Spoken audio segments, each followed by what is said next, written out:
This land was old. It did not care much for the affairs of men, and it cared even less for their laws. Folks called it the Wyoming Territory. Back in the 1870s, it was mostly just wind and rock, a vast, lonely expanse that could swallow a man whole and forget his name before sundown. The mountains clawed at a sky that was too big, holding onto their snow like a miser holds gold. Even when the low valleys choked on summer dust, the peaks stood like silent, white-headed judges, watching everything. The towns, if you could call them that, were small, hopeful wounds on the hide of the wilderness. A few log buildings huddled together, leaning against the wind, trying to pretend they belonged. Places like Laramie or Cheyenne had some noise and bustle, but out here, in the high country, a town was maybe a saloon, a general store with high prices, and a blacksmith who drank too much. Law was a thin, stretched thing. A sheriff might ride through once a month. Mostly. A man carried his own law in his holster, and justice was whatever the man with the quickest hand or the most rifles said it was. The wind was the real governor. It blew the snow, it blew the dust, and it blew away the whispers of the dead. The land was harsh. It did not forgive mistakes. The winters came early and stayed late. A heavy white blanket that smothered the world. The cold was a physical thing, a presence that seeped through wool and leather and settled deep in the bone. It was a cold that promised stillness.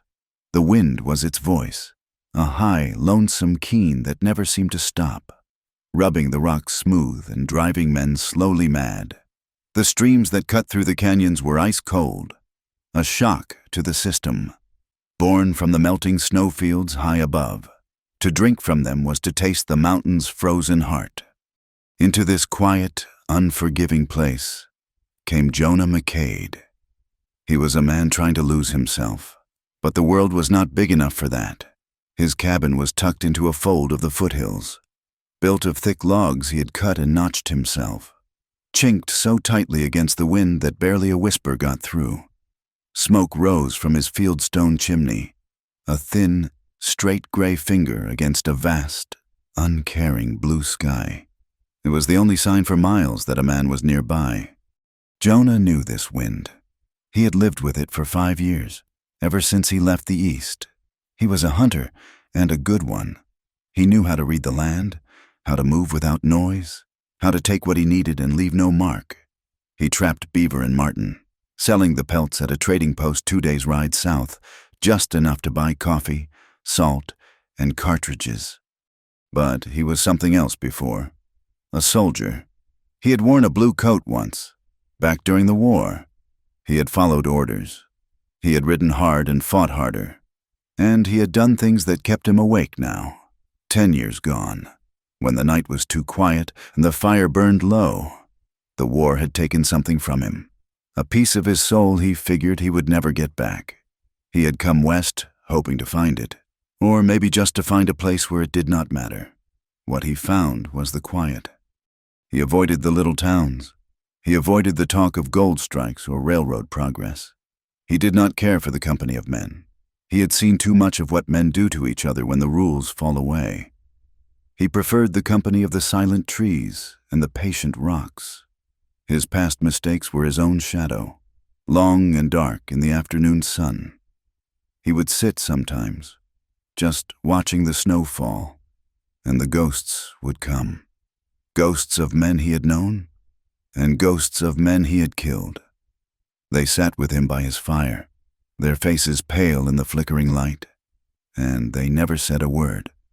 He was a kind man. Underneath the hardness the war had given him, it was a quiet kindness, saved for his horse, a sturdy buckskin, and for the land itself. He never killed more than he needed to eat or to trade. He never left a fire to spread. He was a man who had made his peace with loneliness, or so he told himself. The cabin was his fortress, not against the wild, but against the world of men he had left behind. The cold did not judge him. The mountains did not ask him questions. Miles away, hidden in that same biting wind and shadowed by the same jagged peaks, a different kind of survival was happening. She was called Mani. It was not the name she was born with, but it was the name she had earned. Among her people, the Apache, she was known by another name, a name that spoke of her hands, of their quickness, their skill, and their heat in a fight. Fire fingers. She was not built for quiet, not the way Jonah McCade sought it. She was forged in loss, hammered into shape by grief and fire. Her resilience was not a choice. It was the only thing left. She was a warrior, and she was alone. She remembered a time of warmth. She remembered laughter by a different kind of fire, the smell of roasting meat and the sound of her mother singing. She remembered a harmonious life, the safety of her family, the strength of her husband. That memory was a sharp, clean pain, a wound that did not scab over, a constant ache just beneath her ribs. The attack had come in the gray light of dawn. 3 winters passed. It was not a battle. It was a slaughter. Blue coats, the ones the government sent to protect the settlers, the ones who saw her people as vermin. The smell of whiskey and gunpowder had been thick in the air. The screams. She had run, clutching her belly, her husband's last shout echoing in her ears. He had stood between her and the rifles, and he had fallen. She had hidden in the rocks, the cold granite biting into her skin, and she had watched. She watched the smoke rise, thick and black, from what was left of her life. Grief was a cold stone in her belly, but beneath the grief, something else burned. It was a hard, hot coal of rage, revenge. It was a bitter taste in her mouth, but it kept her warm when the snows were deep. It kept her moving. It kept her alive. She had fled into these mountains, a place her people knew but did not call home. She hunted. She moved like a shadow through the high pines, her feet silent on the frozen earth. She was as much a part of the wild as the hawk and the cougar. She wore skins she had cured herself, her black hair braided tightly, her face lean and hard from hunger and sorrow. She was not just surviving. She was fighting. She fought for the memory of her people. She fought for the fierce, desperate hope of freedom, the right to simply exist. She knew the soldiers were still out there, hunting the last few bands, pushing them onto reservations that were just prisons made of dirt. Mani would not be caged. Her hands, those famous hands, were never still. They were scarred and strong, deft with a knife, precise with a bow. She crafted snares that could catch a rabbit in the dark. She stitched her own moccasins, and she knew how to use the knife for other things. She had learned to be as ruthless as the men who hunted her. Her sorrow was not a weakness. It was her fuel. It was the whetstone on which she sharpened her will every morning. She was hard. Yes, the way a river stone is hard, worn smooth but unbreakable by the constant, cold current of her loss. These 2 people, Jonah McCade and Mani, existed under the same enormous, indifferent sky. He was a man hiding from his past, walled in by logs and silence. She was a woman haunted by her past, driven by it through the frozen wilderness. They were 2 solitudes in the great, empty heart of Wyoming, separated by miles of snow and rock, unaware that the thin, cruel thread of fate was already pulling them together. The wind blew over his cabin, and it blew through the pines where she slept, carrying the same song of loneliness, the same promise of a bitter, cold night. The snow was a bad place to bleed. It told your story to anyone who could read. Mani knew this. She pressed her left hand hard against her right side, just above the hip, where the bullet had gone in. It was a stupid wound, a glancing shot from a soldier she had not seen until it was too late, but it was deep enough. It stole her breath and pulled at her strength, and it left a bright, damning trail of red flowers on the white forest floor. She ran. She had been running for 2 days, ever since the skirmish. It was not her fight, not really. She had been trading, quietly, at a half-hidden rendezvous, when the blue coats had ridden in, but they saw her. And to them, any Apache face was a target. She had fled, using the trees as her shield, her knife and her speed her only weapons. But this time was different. These were not just soldiers on patrol. One of them, a man with a voice like gravel and tobacco, had shouted her name, or the name they had for her. "Firefingers, it is her. Do not let her go." And Mani knew who that voice belonged to. Clayton Raddick, a name that tasted like ash in her mouth. He was not a regular soldier. He was a man who hunted her people for sport, for a dark pleasure that had its roots in some old, poisoned memory of his own. He was a man who collected scalps. He had been hunting her, specifically, for over a year, and now he was close. She could hear them behind her, the jingle of harness, the heavy crunch of shod hooves breaking the crust of the snow, the occasional shouted command. They were slow in the thick timber, but they were on horses, and she was on foot, and she was wounded. The cold was her enemy and her friend. It numbed the pain in her side, but it also numbed her fingers and toes. It sapped the last of her warmth. She was so very tired. The memory of her family, of the warm fire and the safety, felt like a story from another life, a different world. Now there was only the cold, and the pain, and the men who were coming. She pushed herself through a thicket of young pines, their branches heavy with snow, dumping their cold load onto her shoulders. She stumbled, falling to one knee. The red stain where she knelt spread quickly. She gritted her teeth, pushing herself back up. Her vision blurred for a moment. She could not stop. To stop was to die, and she would not give Raddick the satisfaction. She aimed for the creek. The water was shallow, but fast, running over smooth rocks. If she could walk in the water for a time, she might hide her trail. It would be agony. The ice-cold water would shock her system, might even kill her, but the horses would have a harder time following. Jonah McCade breathed out, watching his breath turn into a cloud of white vapor. It was cold, the kind of still, sharp cold that promised more snow. He adjusted the beaver pelt slung over his shoulder. It had been a good morning. 3 solid catches, prime pelts that would fetch a decent price. His trapline was his only true companion. A thin thread of purpose he followed through the wilderness. He moved with the quiet patience of a man who lives by the rifle and the snare. His eyes scanned the snow, the trees, the sky. He was not a nervous man, but he was a careful one. He had learned in the war that the world was full of surprises, and most of them were bad. He was near the creek that marked the southern edge of his territory when he saw it. At first, it was just a disturbance in the snow, a track he did not recognize. Not a deer, not an elk, not a wolf. It was a moccasin print, small and hurried. This was not unheard of. He knew he was not the only person in these mountains. Ute and Shoshone bands sometimes passed through, but this track was alone, and it was unsteady. He followed it with his eyes for a few yards, his hand moving from his rifle stock to rest lightly on the grip of the pistol at his hip. Then he saw the blood, a bright red splash against a drift of white, and another, and another.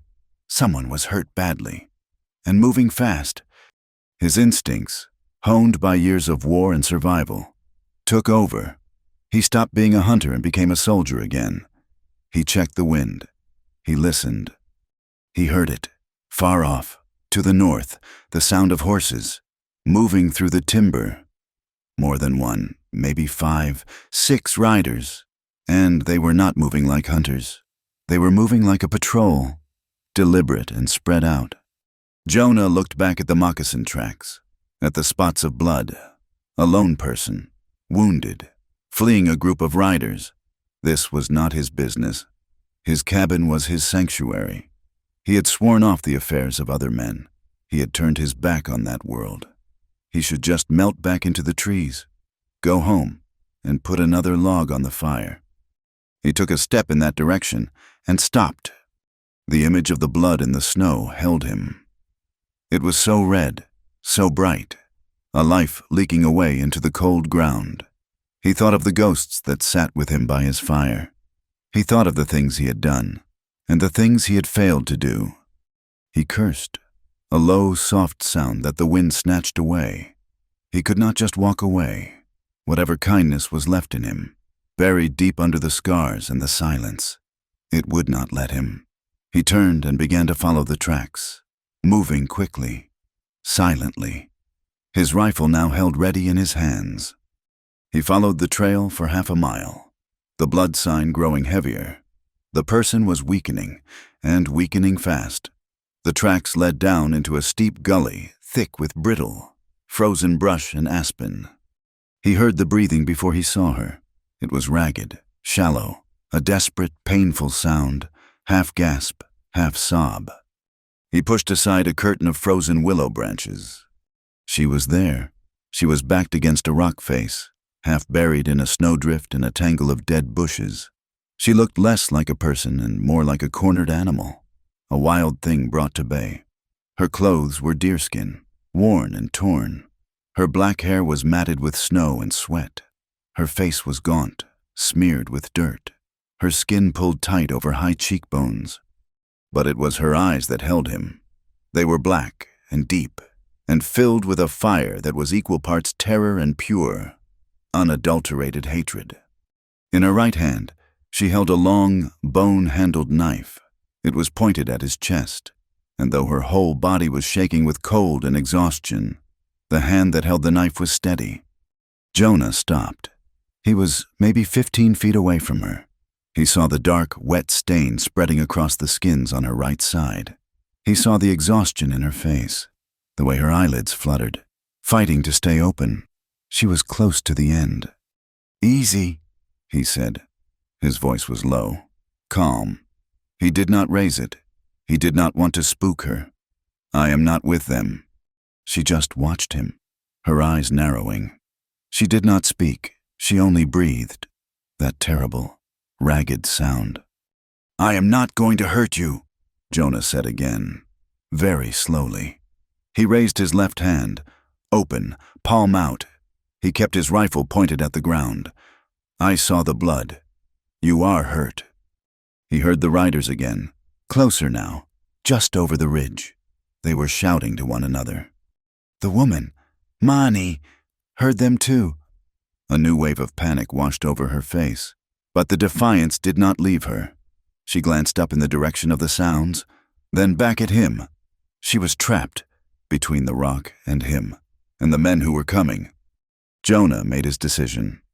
It was a stupid, reckless decision. It was the kind of decision that got men killed. It was the kind of decision that would break his quiet life into 1,000 pieces. He looked at her, at this small, fierce, dying woman, and he knew he could not leave her. It was not a debate. It was not a moral choice. It was just a fact. He had seen too much death. He would not stand by and watch another one happen, not if he could stop it. In that moment, he only had one thought. He had to help her escape this. "They are close," he said, his voice urgent now. "You cannot stay here. They will find you in 5 minutes." She glared at him, the knife tip unwavering. "My cabin is near," he said. "Not far. I can hide you. You have my word. I will not harm you." Mani stared at him. She saw his face. It was a hard face, bearded and weathered by the wind. But his eyes were not like Radek's eyes. They were not cruel. They held no malice. They looked tired, and they looked honest. She was dying. She knew it. The cold was inside her now, a deep, heavy stillness. She could not run any further. Her legs would not hold her. This man offered a chance. Maybe it was a trick. Maybe he was one of them, a scout sent ahead. But she looked at his clothes, the trapper's buckskins, the heavy load of pelts. He did not look like a soldier. "Can you walk?" he asked. She tried to push herself away from the rock. A sharp, white, hot pain tore through her side, and she cried out, a low sound that was stolen by the wind. She slumped back, her vision turning dark at the edges. The knife wavered. Jonah moved. He did not rush her. He took 2 slow steps, knelt in the snow, and laid his rifle down. "My name is Jonah McCade. Let me help you. We have to go, now!" He heard a shout. "This way. Tracks lead down into the gully." They were here. Jonah did not wait for her permission. He reached out, not for her knife hand, but for her other arm. "Come on, up!" Mani flinched, but she did not have the strength to fight him. He put his shoulder under her arm, pulling her to her feet. She was light, almost weightless. She gasped in pain as he moved her, but she got her legs under her. "My rifle," he said, nodding to it. She understood, even in her haze of pain. She understood. She was a warrior. He was trusting her.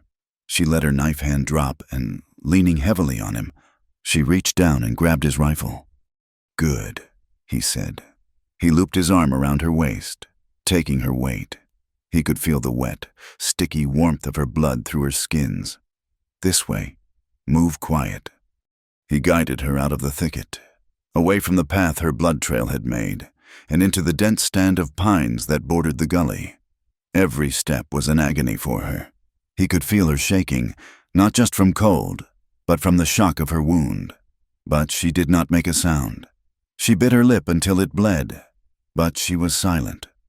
Behind them, they heard the riders crash into the clearing they had just left. "Damn it!"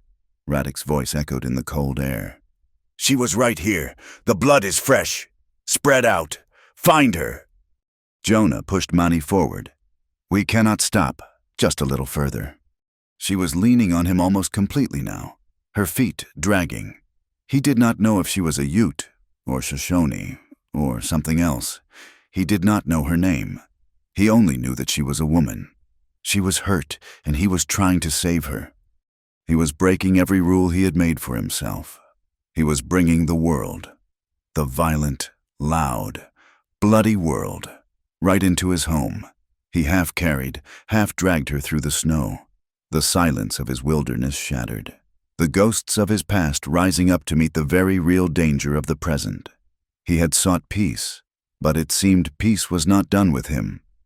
The quarter-mile to his cabin was the longest journey of Jonah McCade's life. It was a nightmare of stumbling progress, each step a fresh agony for the woman he supported. Her weight, though slight, felt heavier as her body gave up its fight, slumping against him, her feet dragging through the snow. He held her tight around the waist, his own muscles straining, his breath pluming in the frigid air. He could feel the tremors that racked her body, the terrible, consuming shudders of shock and cold. He did not take the clear path. He stayed deep in the timber, where the shadows were thickest and the snow was deepest, a place where horses could not easily go. He knew this land as he knew the lines on his own hand. He moved with a grim purpose, his face set. Behind them, the shouts of the hunting party grew clearer, then fainter, as the men followed the false, bloody trail down toward the creek bed. They had bought themselves a few minutes, maybe 10, maybe not even that. Mani was only half conscious. The world had dissolved into a haze of white and gray, of trees that swam before her eyes, and a relentless, tearing pain in her side. There was only the crushing grip of this stranger, holding her up, and the solid, steady presence of his body against hers. He smelled of pine, and cold air, and old wood smoke. He was a rock in the swirling, painful fog that was trying to claim her. Part of her, the warrior part, screamed at her to fight him, to get away. This man was a white man. He was the enemy. He was the same as the men with the blue coats. She was bringing death to his door, a death that would leap from her to him. Her hand, the one not clutching his rifle, was slick with her own blood. She tried to find the handle of her knife, still sheathed at her belt, but her fingers were numb, useless clubs of frozen flesh. She could not feel it. The panic that rose in her was cold and sharp, colder than the snow.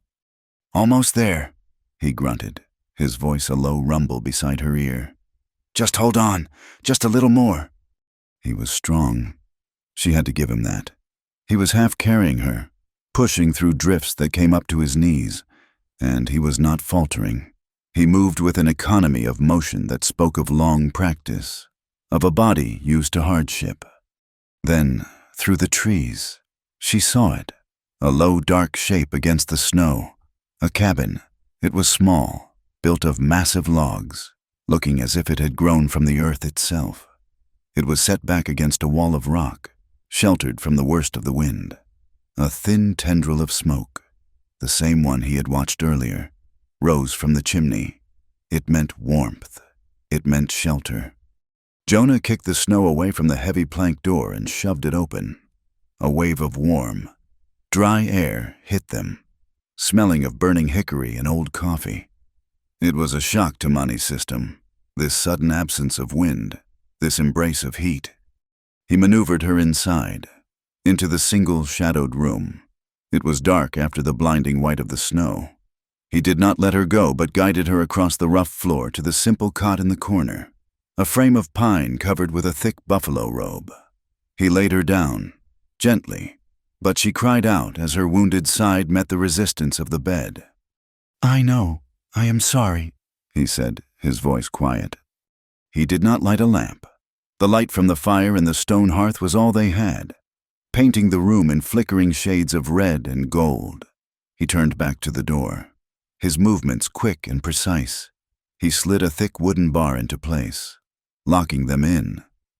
He went to the two small windows, one on each wall, and pulled the heavy canvas coverings across them, plunging the room into near darkness, save for the fire. Mani watched him through a thickening haze. Her pride was a burning coal in her gut, as hot as the wound. She would not be weak. She would not be this man's prisoner. She pushed herself up on one elbow, her teeth gritted. "No," she whispered, the word a dry rasp. She still held his rifle, her knuckles white, her arms shaking from the effort of holding it. Jonah turned from the last window and saw her. He saw the rifle and the feral look in her eyes. He was not alarmed. He simply walked toward her, slowly. "You can keep the rifle," he said, his voice still low. "But you need to let me look at that wound. You are bleeding bad. You keep on like this, you will be dead by sundown."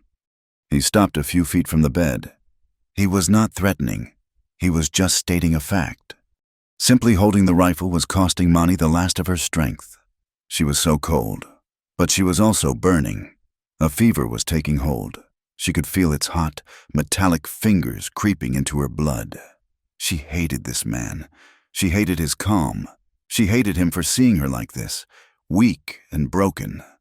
"Go away," she hissed. She tried to aim the rifle, but it wavered, the barrel dipping toward the floor. "I cannot do that," Jonah said. He went to the hearth and he added a log to the fire, the new wood catching with a hiss and a pop. He moved to a small shelf and took down a tin box. "Those men out there, they are hunting you." "They will find you," she whispered. The words meant as a threat, a curse. "They will kill you too." "Maybe," Jonah said. He knelt by the cot. He was close now, close enough for her to use her knife, if she could only reach it. Close enough for her to see his face in the firelight. The lines around his eyes were deep. He looked, she thought, impossibly sad. "I am not going to let you bleed to death in my home," he said. "So you have two choices. You can let me help you, or you can try to shoot me. But you had best make it a good shot, because you will only get one. And if you miss, I am still going to help you." He reached out, not for the rifle, but for the hem of her torn, bloody tunic. Mani recoiled, a surge of adrenaline giving her a moment of strength. She swung the rifle barrel toward him, but he caught it, his hand closing over the cold steel. His grip was like iron. He did not try to wrench it from her. He just held it, steadying it. "I am not one of them," he said, his eyes locked on hers. "I am not your enemy. Right now, the cold is your enemy. That bullet is your enemy. Those men are your enemy. I am just a man who does not want to bury a stranger." His words cut through her fevered anger. She stared at him, her chest heaving. She saw no lie in his face. She saw no cruelty, no desire. She saw only a deep, profound weariness, a weariness that echoed her own. Her fingers uncurled from the rifle stock. It was not surrender. It was exhaustion. Her body had made the choice her mind would not. The rifle thumped softly onto the buffalo robe. "Good," he said. He let out a breath he had not realized he was holding. He moved with a new purpose. He lit a single oil lamp, and the small room was filled with a low, steady light. Mani saw his home clearly for the first time. It was painfully clean. A stack of firewood, neatly cut, a shelf with a few tins, a bag of coffee, a sack of flour. A single book lay on a small, hand-carved table. His guns were in a rack on the wall, a big Sharps buffalo gun and a double-barreled shotgun.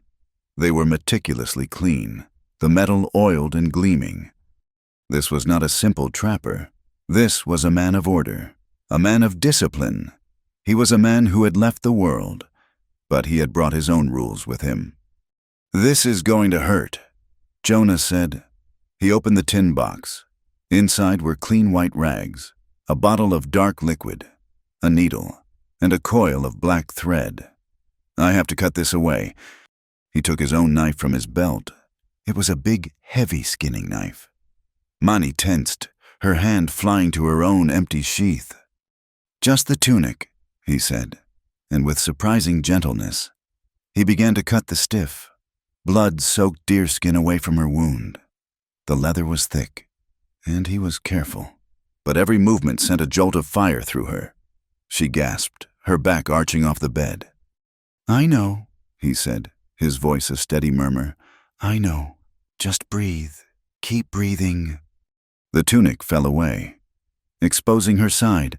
The wound was ugly, a ragged blue-edged tear in her flesh, already swollen and angry. It was bleeding sluggishly, but it had bled a lot. "All right," he said, more to himself than to her. "It is clean. Went through. That is something." He uncorked the bottle. The sharp, clean smell of carbolic filled the air. "Now, this is the bad part." Mani knew what was coming. She gripped the edge of the buffalo robe, her knuckles turning white, and she braced herself. Jonah poured the liquid directly into the wound. Mani screamed. It was not a sound of fear, but of pure, white, hot agony. It was torn from her throat, a raw, animal sound that echoed in the small cabin. Her whole body arched, and she almost blacked out from the pain. "I am sorry," Jonah said, his jaw tight. He held her shoulder, pinning her down. "I am sorry. It has to be done." She fell back, panting, tears of pure pain streaming from her closed eyes. She was shaking so violently the cot rattled. Just then, outside, a horse whinnied. "Close!" Jonah froze. He put his hand over Mani's mouth, gently but firmly. His other hand snuffed the lamp, plunging the room back into firelight. He looked toward the door. His body tensed like a wolf's. They could hear them, the crunch of snow, the low voices of men. They were in the clearing. "No tracks lead up here. Radek," a man said. "The trail went cold at the creek." "She is out here," Radek's voice answered. That voice. Mani's eyes flew open, wide with terror and hate. "I can smell her. Check that cabin." Mani's heart hammered against her ribs. She was trapped. She had brought them right to him. She looked at Jonah in the dim light. He was not looking at her. He was staring at the door, his face a mask of stone. He had picked up his own rifle, the one from the wall, and he held it balanced on his knee. He was not a hunter now. He was not a kind man. He was the soldier. He was the man who had seen ghosts, and he was ready to make more. "Looks quiet," another man said. "No fresh tracks, just old ones." "Go knock," Radek ordered. There was a long, terrible silence. Mani held her breath.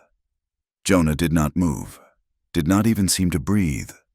The only sound was the pop and crackle of the fire. They heard footsteps, heavy boots crunching in the snow, coming right to the door. Mani's hand fumbled, finding the handle of her own knife. She was weak, she was burning, but she would not be taken. She would die here, and she would take one of them with her. A heavy fist pounded on the door. "Hello in there? Anyone home?" Jonah looked at Mani. He put one finger to his lips. He was calm. His eyes were not panicked. They were watchful and cold as the stream water. He was waiting. He had given up fighting. He had sought peace. But the war had come and knocked on his door. And Jonah McCade, it seemed, was home. The heavy pounding on the door rattled the tin cup on the shelf. The sound was an explosion in the small, firelit room. Jonah McCade did not flinch. His body was perfectly still, his rifle balanced, his gaze fixed on the heavy plank door. He was a man carved from ice and shadow. Mani watched him. The agonizing, fiery pain from the carbolic was a white noise in her head, but through it, she saw his calm. It was a terrifying calm, the stillness of a predator, not of prey. "Hello in there," the voice called again, rough and impatient.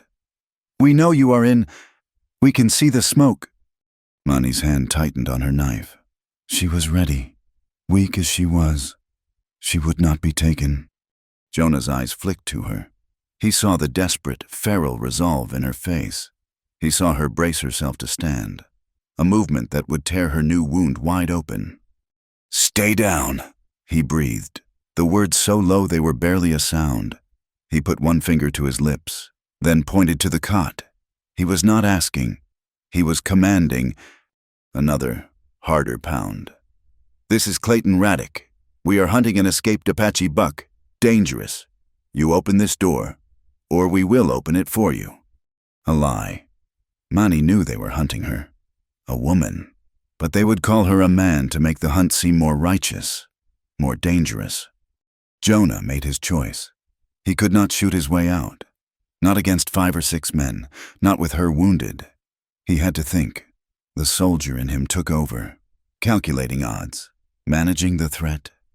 He leaned his rifle against the wall by his chair, well within reach. He raised his voice, making it sound slow and grumpy, like a man woken from sleep. "Keep your shirt on. I am coming. No need to break the door down." He moved slowly, deliberately. He did not want to appear a threat. He walked to the door, his boots heavy on the plank floor. He looked back at Mani one last time. Her eyes were black holes of hate, fixed on the door. He gave a short, sharp shake of his head. "Stay. Quiet." He reached the door. He did not unbar it immediately. "Who did you say you are?" he called through the wood. "Clayton Raddick, working for the Army. Now open up." All right. All right." Jonah lifted the heavy wooden bar. The cold air hit him first, a blast of winter that cut through the cabin's warmth. He opened the door 6 inches. He stood in the gap, his body blocking the view of the room behind him. Clayton Raddick was a big man, taller than Jonah, with a thick beard the color of rust and tobacco. He wore a heavy buffalo coat, but the collar of a blue tunic was visible underneath. His eyes were small, pale, and restless. They raked over Jonah, over the dark interior of the cabin. Behind him, 4 other men sat on their horses, rifles held across their saddles. "Took your time," Raddick said, his voice a low growl. "I was asleep," Jonah said, his voice flat. "What do you want?" "I told you. Hunting an Apache, a buck. Killed 2 soldiers back at the pass. Slipped our grasp. Tracks came this way." Raddick tried to peer past Jonah, into the shadows. "You alone here, trapper?" "I am always alone." Jonah said, "That is the point of a place like this." Raddick sniffed the air. His eyes narrowed. "What is that smell?"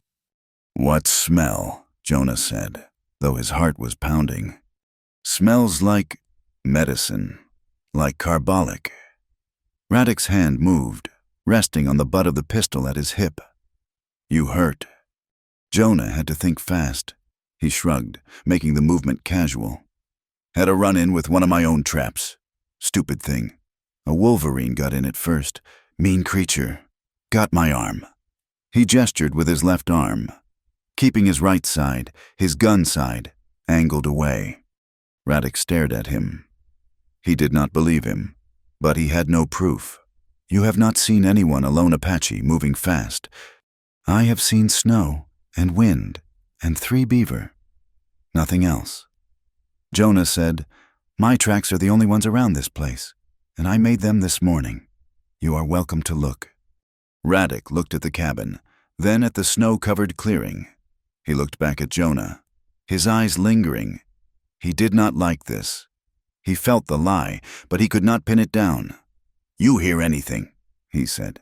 "You ride south to the post. There is a bounty." "I do not ride to the post," Jonah said. "But if I see him, I will shoot him. I do not like company." Radek grunted. It was a plausible answer from a mountain recluse. He held Jonah's gaze for another long moment, then turned. "Waste of time. Let's go." "She is headed for the high rocks. She will freeze to death before morning." "What about the creek?" one of the men asked. The trail was gone. Radek snapped, "She is smart, but she is bleeding. She will not get far." He swung himself up onto his horse. He gave the cabin one last, long, cold look. Then he spurred his horse and led his men back into the trees, disappearing into the falling snow. Jonah waited. He stood in the open door, letting the cold air pour into the room. He stood there for 1 minute. 2. He listened until the sound of the horses was completely gone, swallowed by the wind. Only then did he shut the door, drop the heavy bar back into place, and lean against the wood. He let out a single, shuddering breath. He was sweating, despite the cold. He turned. Mani was as he had left her, tensed on the cot, her knife in her hand. The hate in her eyes was mixed with something else now, a grudging, painful disbelief. He had lied for her. He had turned the hunter away. "They are gone," Jonah said, his voice rough. The tension broke.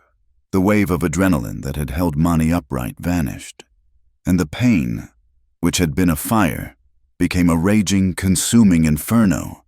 She cried out, a short, sharp gasp, and fell back onto the cot, her body convulsing.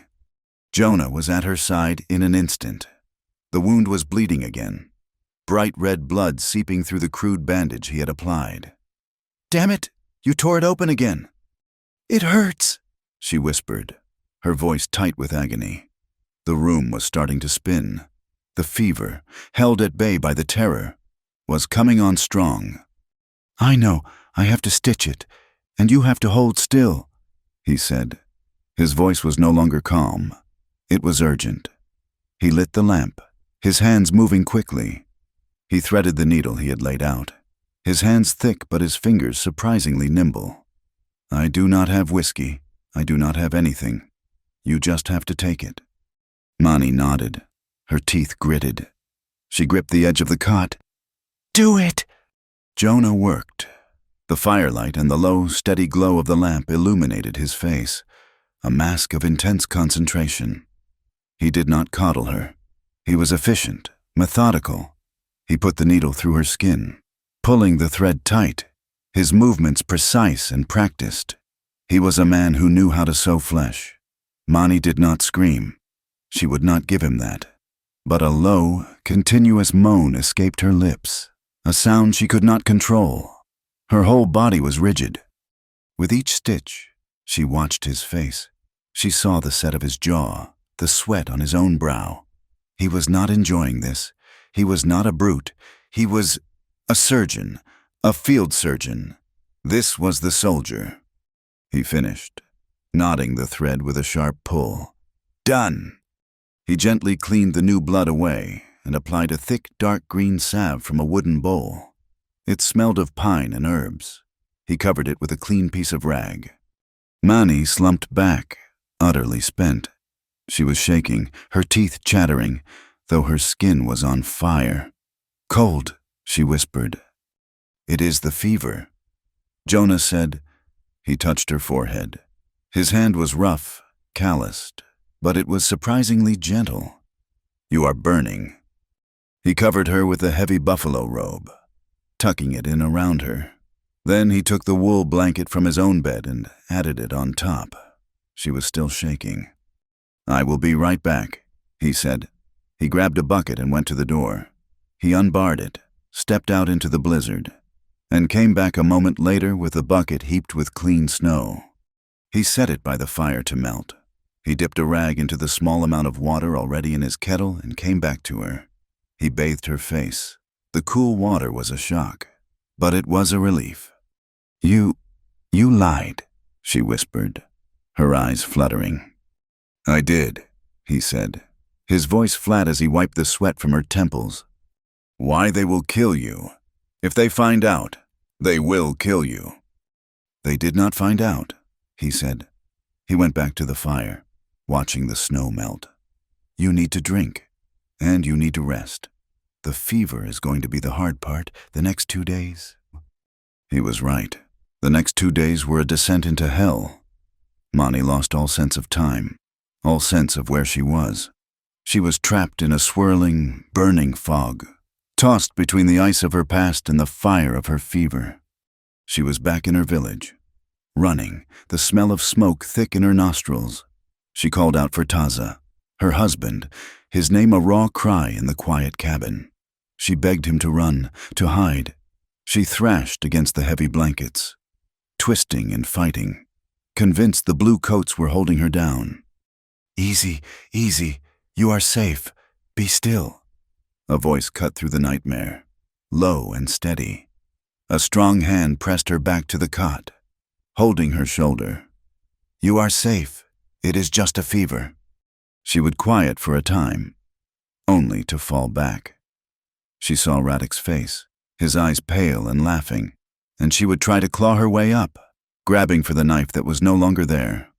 "Shh! He is not here. No one is here but me. You are safe." The voice again, always the voice. And the water, a tin cup, pressed to her cracked lips. "Drink! You have to drink!"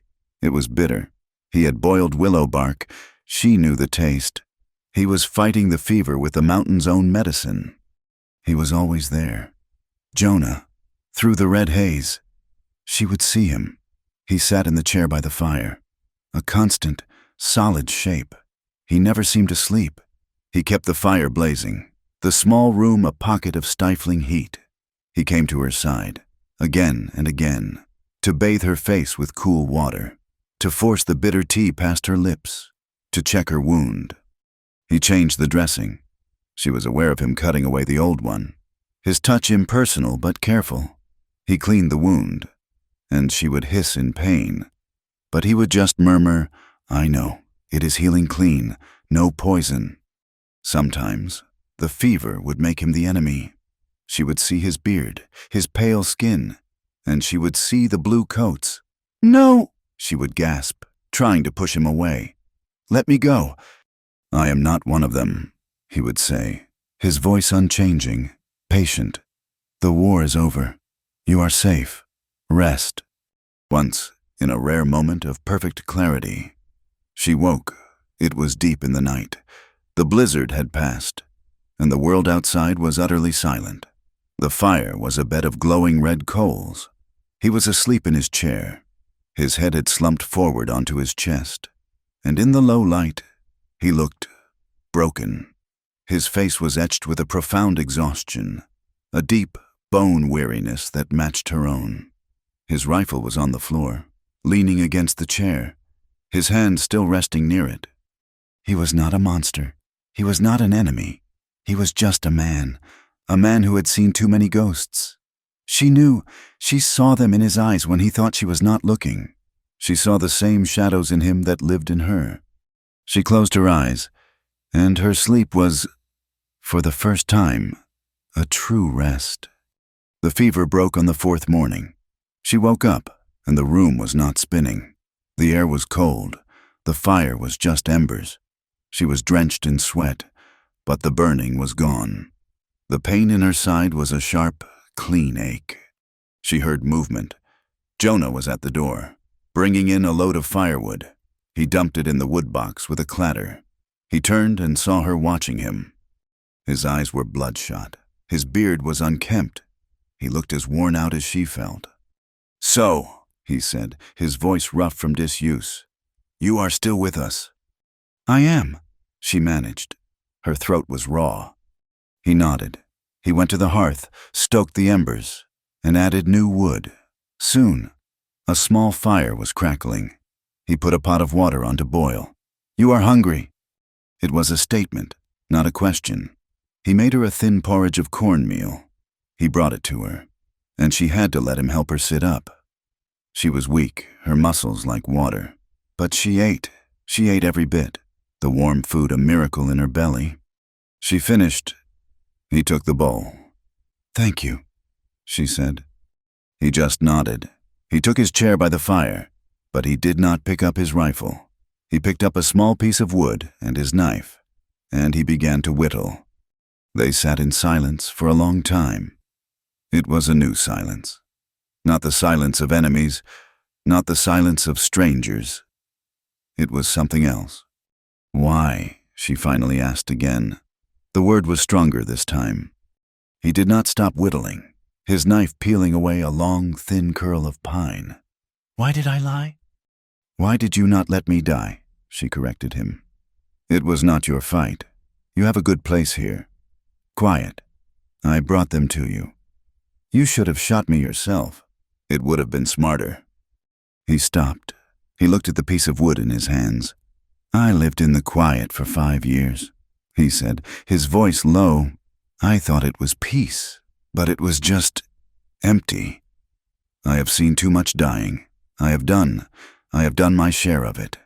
When I saw you in the snow, I figured I was tired of watching, tired of letting the world be the way it is." He looked at her, his eyes clear for the first time. "I guess I just wanted to do one thing right." Mani held his gaze.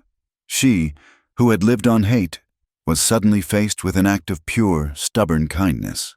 It confused her. It unsettled her more than the wound. That night, the blizzard returned, worse than before. The wind shrieked, clawing at the little cabin, throwing handfuls of snow against the windows. It was impossible to leave. They were locked in. They sat by the fire. The only light. He had given her his chair. He sat on the stool. The warmth felt good, chasing the last of the fever chill from her bones.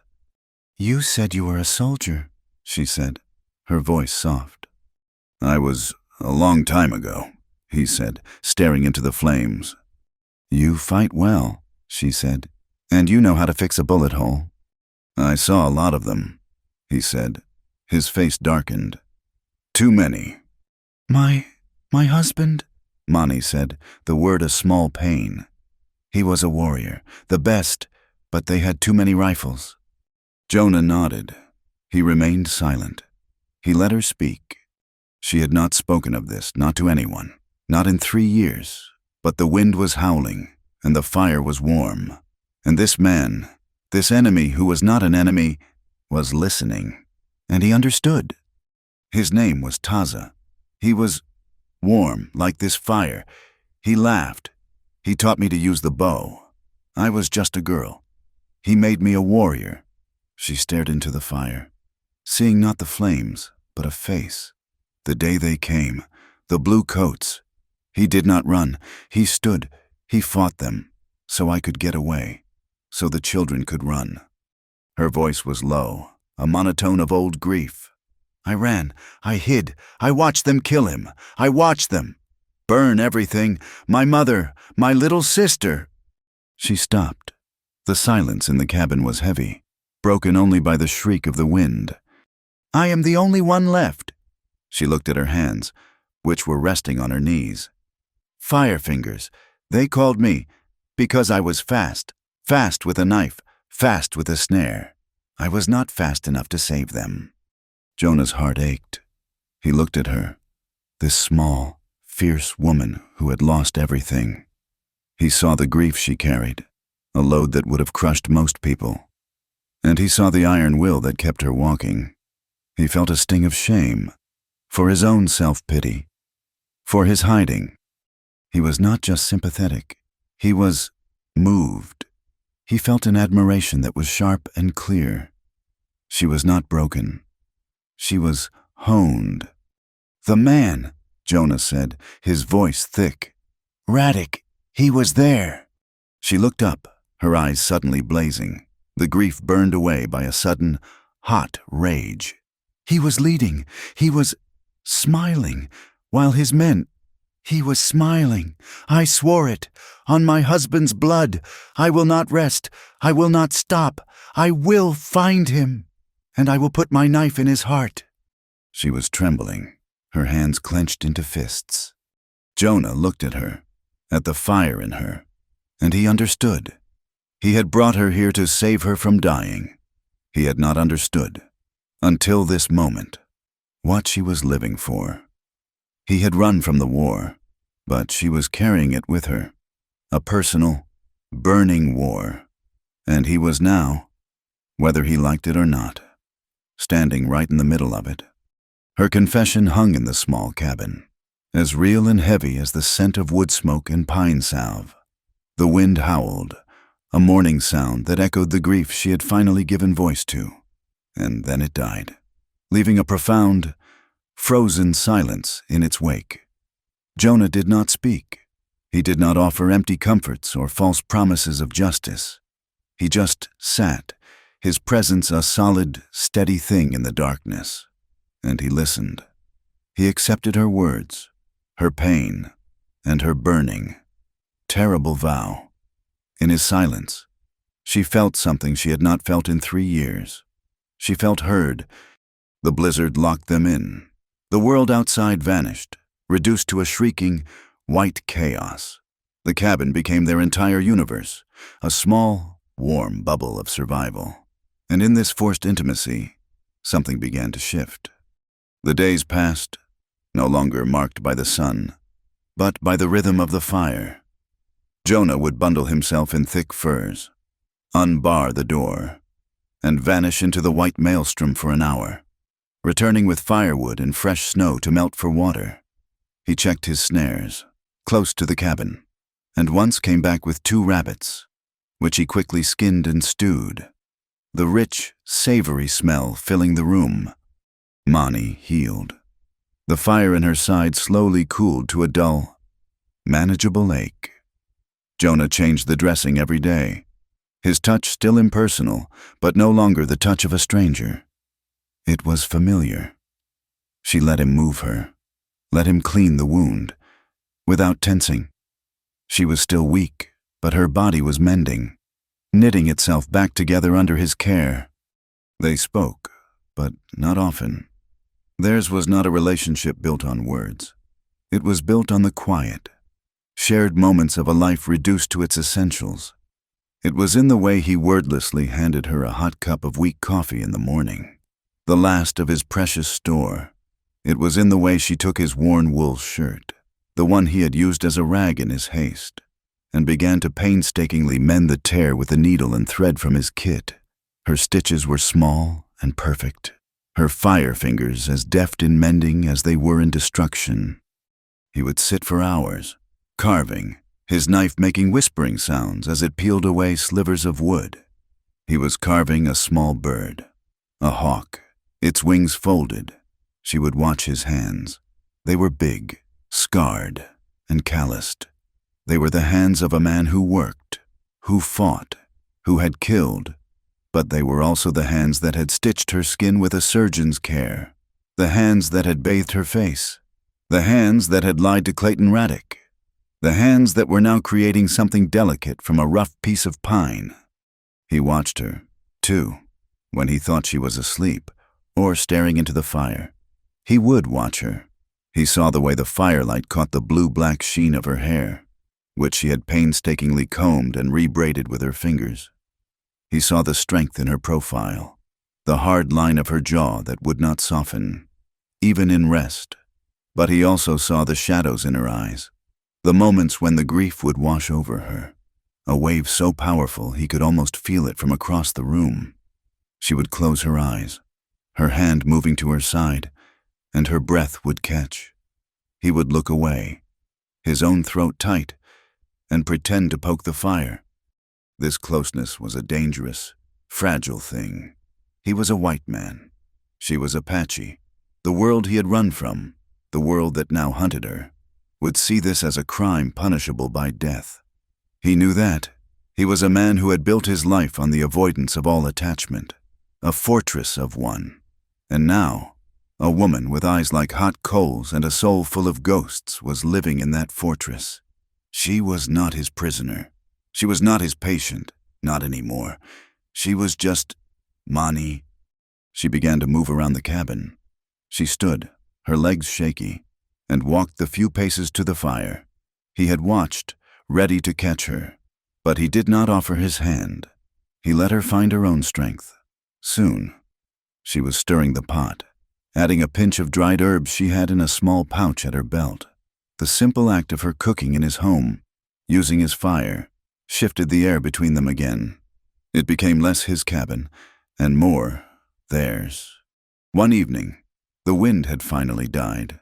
A deep, crystalline cold had settled over the land, the kind that made the trees crack and the stars look like chips of ice. Mani was standing by the small window, the canvas pulled back an inch. She was staring out at the moonlit snow, a silver and blue landscape of impossible beauty and cold. "It is beautiful," she said, her voice soft. Jonah looked up from the harness he was mending. "It is cold," he said. "It is a beauty that does not care if you live or die."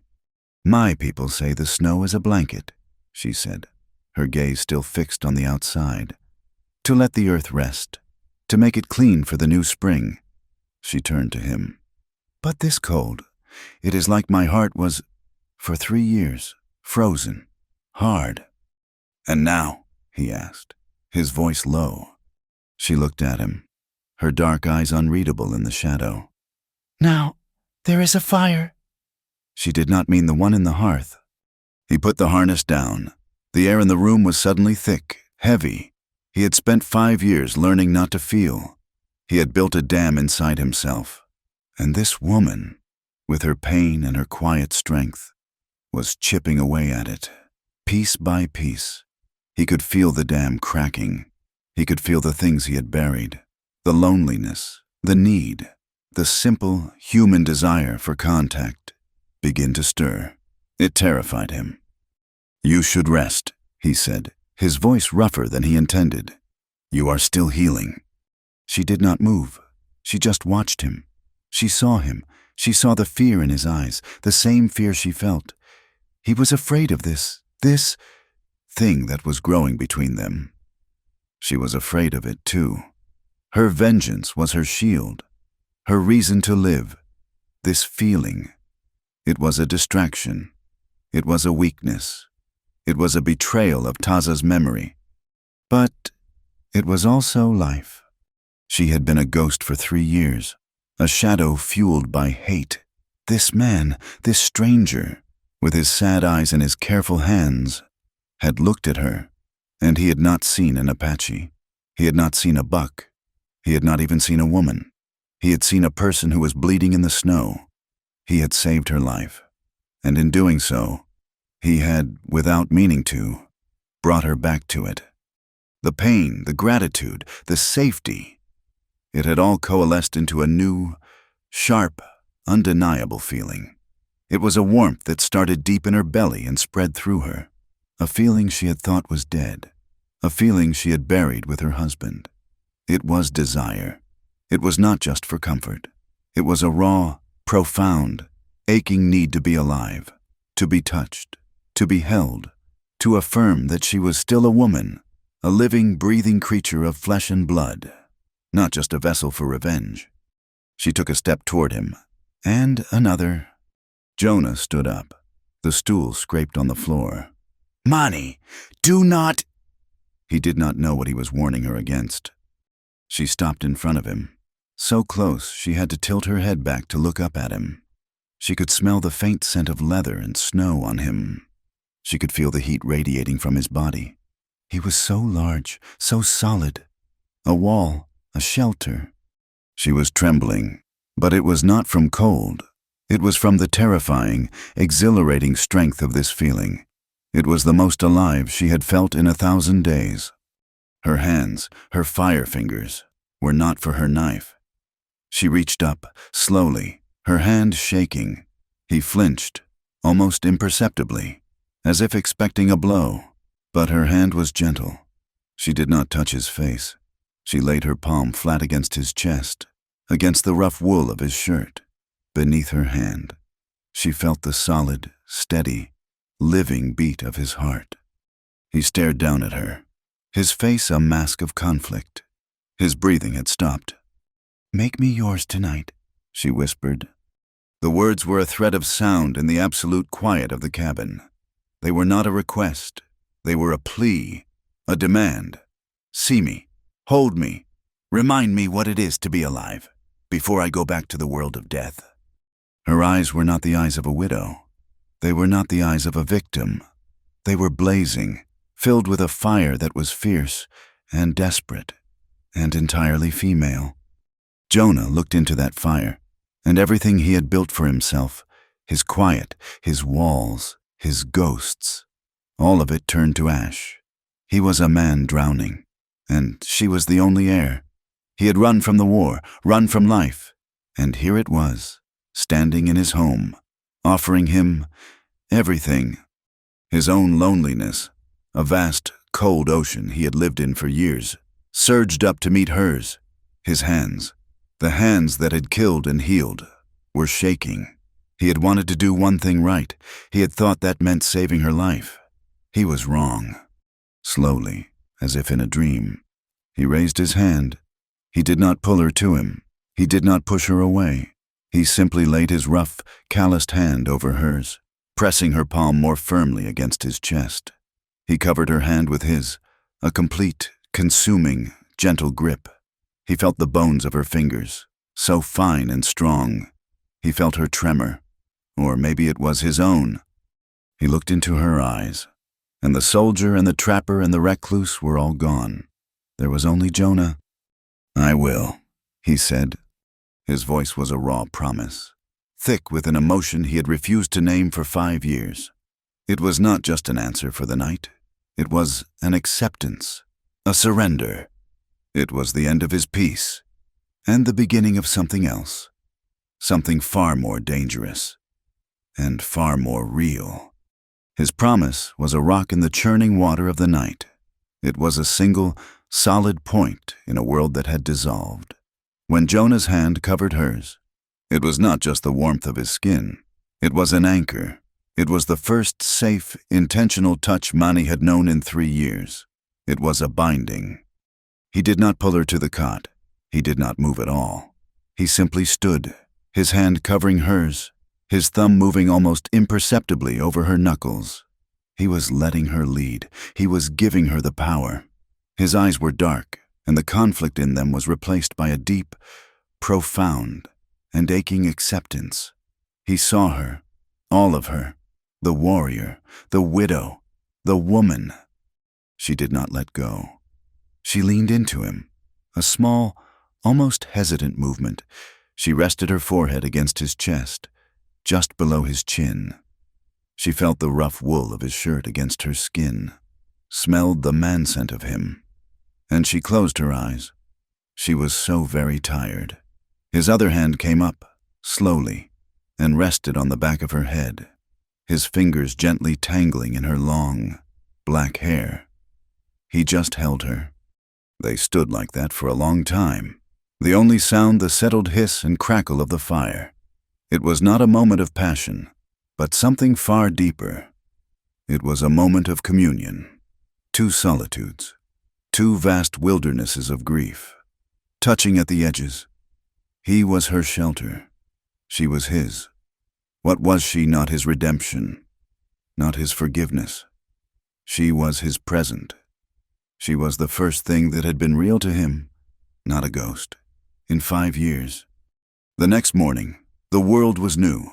The blizzard had passed, leaving the land scoured, silent, and buried in a profound, brilliant white. The sun on the snow was blinding. A new, fragile peace settled in the cabin. The promise had been kept. The walls had fallen. They moved around each other with a new, shy awareness. The air was charged, but it was not tense. He made coffee, and when he handed her the cup, His fingers brushed hers, and they both flinched. Just slightly. A simple touch was now a thing of enormous weight. Mani's healing was faster now. It was as if her body, having been given a reason, was mending with a new will. She was walking with only a slight stiffness, the ache in her side a dull reminder. They both knew it could not last. The cabin, which had been a fortress, then a sanctuary, was now a beautiful, temporary cage. The world was still outside. Radek was still outside. 3 days later, Jonah went out, not just to check the snares, but to hunt. The rabbits were not enough. They needed meat. He took his sharps, his pack, and his snowshoes. "Be back by dark," he said. It was not a promise. It was a fact. Mani watched him go, a small, dark figure moving across the blinding white. For the first time, she felt a lurch of fear. Not for herself, for him. Jonah moved with his old skill, climbing to a high ridge where he knew the wind kept the snow thinner, where deer might browse. He did not find deer. He found something else. He was a mile from the cabin, glassing a distant, wooded slope. When he saw it, it was not a plume of smoke from a cabin. It was the thin, hazy smoke of a campfire, a fire trying to be hidden. It was too close, far too close. His blood ran cold. He did not go toward it. He was a soldier. He went wide, using the terrain, circling to the north, a long 2-hour climb that brought him upwind and above the smoke. He lay on his belly on a rocky outcrop, the icy stone biting through his furs, and he watched. It was them. He counted 5 men. Their horses were tethered in a stand of thick pine. They were camped in a deep ravine, sheltered from the wind. And it was Radek. Jonah could see him, the big man in the buffalo coat, standing by the fire, gesturing, angry. They were not lost. They were not passing through. They were hunting. Radek set his jaw, his hands clenching into fists. He had given them one shot and kept another in reserve. And Mani, with startling speed, took the second. He looked at her. She was breathing hard, her eyes blazing with a terrible, bright fire. She was not a victim. She was not a refugee. She was a warrior. She was everything she had said she was. And she had just saved his life. "Radek," she breathed, her voice a low growl. She wiped her knife on her legging, the red stain dark against the hide. Across the canyon, Radek stood up from behind his rock. He was exposed, but he was not looking at Jonah. He was staring at Mani, at the body of his man lying at her feet. His face, even at this distance, was a mask of pure, uncomprehending fury. He had not been hunting a buck. He had not even been hunting a woman. He had been hunting this, a demon, a fire spirit. He raised his rifle, not to his shoulder, but in one hand, and he pointed. He pointed at Mani. It was not a threat. It was a promise. Jonah saw the movement. "Down!" he roared, and he fired his sharps in the same instant. His bullet kicked up snow and rock splinters a foot to Radek's left, a deliberate miss meant to scatter. Radek ducked back, the rage on his face replaced by a wolf's cunning. The remaining 2 men opened fire, their bullets whining and ricocheting off the rocks around Mani and Jonah. The fight was not over. It had just truly begun.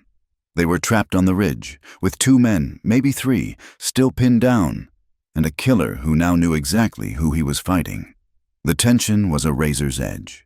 They had survived the first clash, not just as a man protecting a woman, but as 2 warriors, back to back, and the mountain held its cold breath, waiting to see who would be left when the echoes finally died. The ricochet's whine was a sharp, angry wasp in the frozen air. Jonah's shot had bought them a second. He grabbed Mani's arm, the one that was not holding the bloody knife. "This way, deeper in." He hauled her bodily over a jagged piece of granite and into a narrow cleft, a scar in the rock face barely wide enough for 2 people. Bullets sparked and sang from the rock they had just left. The air was full of stone dust and the sharp smell of gunpowder. They were pinned. Jonah pressed his back against one wall. his big sharps held across his chest. He reloaded, his movements economical. The soldier's practiced efficiency. He slid the long, heavy cartridge into the breech and snapped it shut. He looked at Mani. She was leaning against the opposite wall, her chest heaving. Her wound, he saw with a lurch of fear, had torn open again.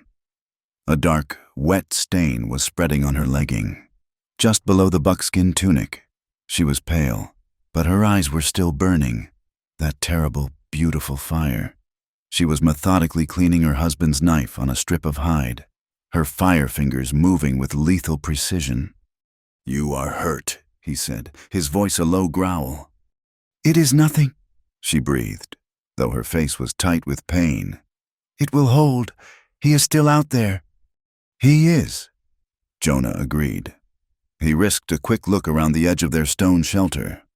A bullet immediately struck the rock, showering his face with ice and grit. He pulled back, cursing. "He has us, 2 men down, but he still has 3, and he has the patience of a wolf." The firing stopped. A new, heavy silence fell over the canyon, broken only by the high, thin cry of the wind. It was a waiting game. Radek knew he had them. He could wait for dark. He could wait for them to freeze.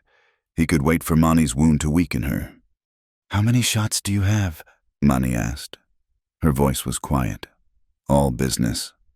Jonah patted the cartridge belt at his waist. 10, maybe 12. Not enough for a siege. He looked at her.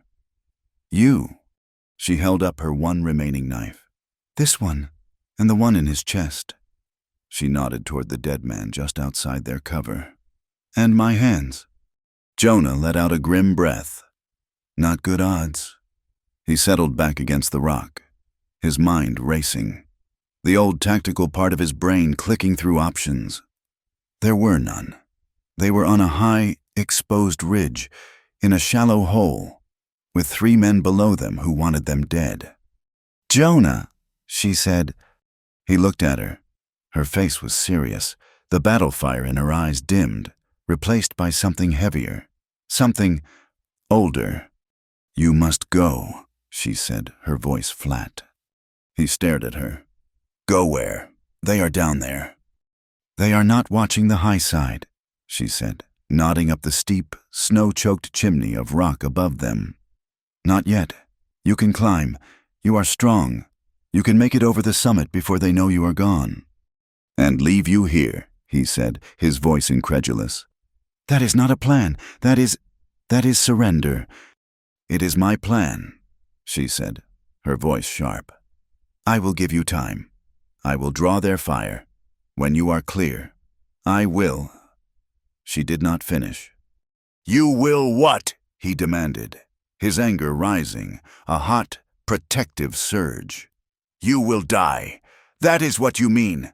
You will die in this hole, fighting them with one knife." "It is my fight," she said, her eyes hard. "It has always been my fight. You were not meant to be in it. You saved me. That is enough. Now you must save yourself." He shook his head, a violent, negative motion. "I am not leaving you. We will find another way. We will wait for dark. We will—" "There is no time," she interrupted, and the desperation in her voice cut him. "You do not understand. I am not just running. I am not just a widow seeking revenge." She reached inside her tunic, her hand fumbling at her belt. She pulled out a small, flat pouch of worn, beaded deerskin. It was tied with a leather thong. It was dark, stained with her own blood from the first wound, but he could see the intricate, sacred patterns. "What is that?" he asked. "It is why," she said, her voice dropping to a whisper. "It is why he hunts me. Radek. He is not just a killer. He is a plague. He wants us gone. All of us. Not just dead. He wants us forgotten." She held the pouch in her open palm. "My husband, Taza, he was not just a warrior. He was a keeper. He carried this. It is the story of our people. It is the winter count. But it is more. It is a map. A promise." Jonah stared at the small, stained object. It looked like nothing, a simple medicine bag. Our people are scattered, Mani continued, her voice gaining a low, rhythmic intensity, as if she were reciting something ancient. The bluecoats have broken us, but there is a place, a valley, a place the grandfathers spoke of, where the water is warm even in winter and the game is plenty, a place they cannot find. This, she clutched the pouch, shows the way. Taza gave it to me. With his last breath, he told me to run, not to save myself, to save this, to find the last band, to lead them home. Jonah finally understood. The magnitude of it settled on him, a crushing weight. He had thought he was saving a woman. He had been carrying the last hope of a nation. Radic, he said, his voice thick. He knows. He knows, she confirmed, her eyes bleak. He was there. He heard Taza. He tried to take it from his body. I cut him. She touched the bone handle of her knife. I took it, and I ran. He has been hunting this for 3 years. He knows that if he destroys it, our last hope is gone. We will wander and die in the snow. The silence in the cleft was absolute. Jonah looked at the woman before him. The woman he could not even form the word love. It was too small. This was something vast, something terrible and beautiful. My life, she said, her voice soft now, all the hardness gone, is nothing. My revenge, it is just a fire to keep me warm. But this, she held up the pouch. This is everything. It is my people. It is their future. It is bigger than my hate. It is bigger than... She looked at him, and he saw the agony of her next words before she spoke them. It is bigger than this, than you, than what I feel. Her voice broke on the last word. She, who had not cried, who had not wept, her eyes were suddenly bright with a pain that was not from her wound. So you see, she whispered, you must go. You must let me finish my fight. If I fail, it must not be for nothing. My mission, it is to die here, so they do not get this. And so you live. Jonah was not a man given to grand gestures. He was not a poet. He was a soldier and a hunter. He lived in a world of hard, physical facts. And the facts were these: the woman in front of him, the one who had brought him back to life, was asking him to leave her to die. She was offering herself as a sacrifice. For him, for her people. He felt a pain so sharp and deep it was worse than any bullet. It was the pain of finally finding something to live for, only to be told he had to walk away from it. He looked at her pale, determined face, at the blood on her leg, at the sacred pouch in her hand. He looked at her, and all the years of running, of hiding, of being a ghost, they all fell away. He was no longer the man hiding in the woods. He was the man she had called back. He reached out and, very gently, he took the pouch from her hand. She let him. He held it for a moment, feeling the worn, soft leather. Then he tucked it securely into his own shirt, against his skin. No, he said, his voice a low, rough thing that did not sound like his own. Her eyes widened in disbelief. Jonah, you cannot. It is not your mission to die here, he said, his voice gaining strength. It is your mission to live. It is your mission to take this hope and see it through. He met her gaze, and his eyes were no longer sad or haunted. They were clear. They were as hard and resolute as the granite around them. I am done running, he said. I ran from a war I did not believe in. I ran from a past I could not change. I will not, he said, his voice dropping. Run from the only thing that has made sense in 10 years. I will not run from you. But you will die, she pleaded, the word a terrible, soft sound. He will kill us both. He will try, Jonah said. But he is not fighting a ghost, and he is not fighting a lone woman. He is fighting us. You said it yourself. Your freedom is what matters. Your mission, I understand that. So, that is my mission now, too. To get you out of here. To see you free. Whatever it costs." He was not just comforting her. He was making a vow. He was a soldier again. But this time, he was fighting for a cause he understood. He was fighting for her. The decision was made. It settled over them. A heavy, final blanket. The fear was gone, replaced by a cold, hard clarity. "He will not wait for dark," Jonah said, his mind all tactical now. "He is angry. He lost 2 men. He will be reckless. He will try to flush us out." As if to prove his words, Radek's voice echoed up the canyon, no longer a shout, but a conversational, taunting yell. "Firefingers, I know you are in there. You and the trapper. He is dead, you know. He just does not know it yet." Mani tensed, her hand gripping her knife. "He will send his 2 men." Jonah whispered, thinking aloud. "One from each side, a pincer. He will stay back with the rifle. He will wait for us to break cover. He is a hunter." "No," Mani said, her eyes distant, her mind working, seeing the battlefield as she did, as a series of movements. "He is arrogant. He thinks we are trapped. He will not stay back. He will want to be the one. He will want me." She looked at Jonah. "He will lead.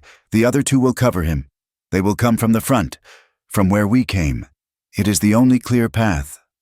Jonah considered this. She was right. Radek's hate was personal. This was not a military operation. This was an execution. "So," Jonah said, "we do not wait." Mani's face was a mask of stone, but her eyes were alive. She was no longer just a woman. She was a weapon, forged in grief and fire. "He thinks we are rabbits in a hole," she said, her voice a low hiss. "We will be the wolves. We will not run. We will hunt." This was the sacrifice. This was the moment. She was giving up the last, tiny, secret hope of a life with him, of peace, of a cabin and a fire. She was accepting her path. She was a warrior. She was Apache. And she would fight for her people's future. But she would not fight alone. "All right, Wolf," Jonah said, and a grim, cold smile touched his lips for the first time. "What is the plan?" "We give him what he wants." She said, she pointed to the cleft above them. "You will not climb, but your coat will, you will draw their fire. When they shoot at the coat, they will be exposed. I will take the one on the left. You will take the one on the right, with your pistol. And Radek, she said, and her hand tightened on her knife, "is mine." It was a desperate, insane plan. It was a throw of the dice against a loaded game. It meant leaving their only cover, charging into the open. It was a life-or-death gamble. Jonah looked at her. He saw the fire, the intelligence, the unbreakable will. He nodded. "Once. Let's go to war." The decision was a spark in the frozen tinder of the canyon. There was no more time for talk. There was no more time for fear. There was only the plan, a desperate, thin thing, but it was all they had. Jonah shrugged out of his heavy sheepskin coat. The cold bit at him instantly, a sharp, toothy thing, but he ignored it. His wool shirt was suddenly terrifyingly thin. He took the coat, balled it up, and then, with a quick, hard-eyed look at Mani, he began to tie it to the end of his sharps rifle with a leather thong.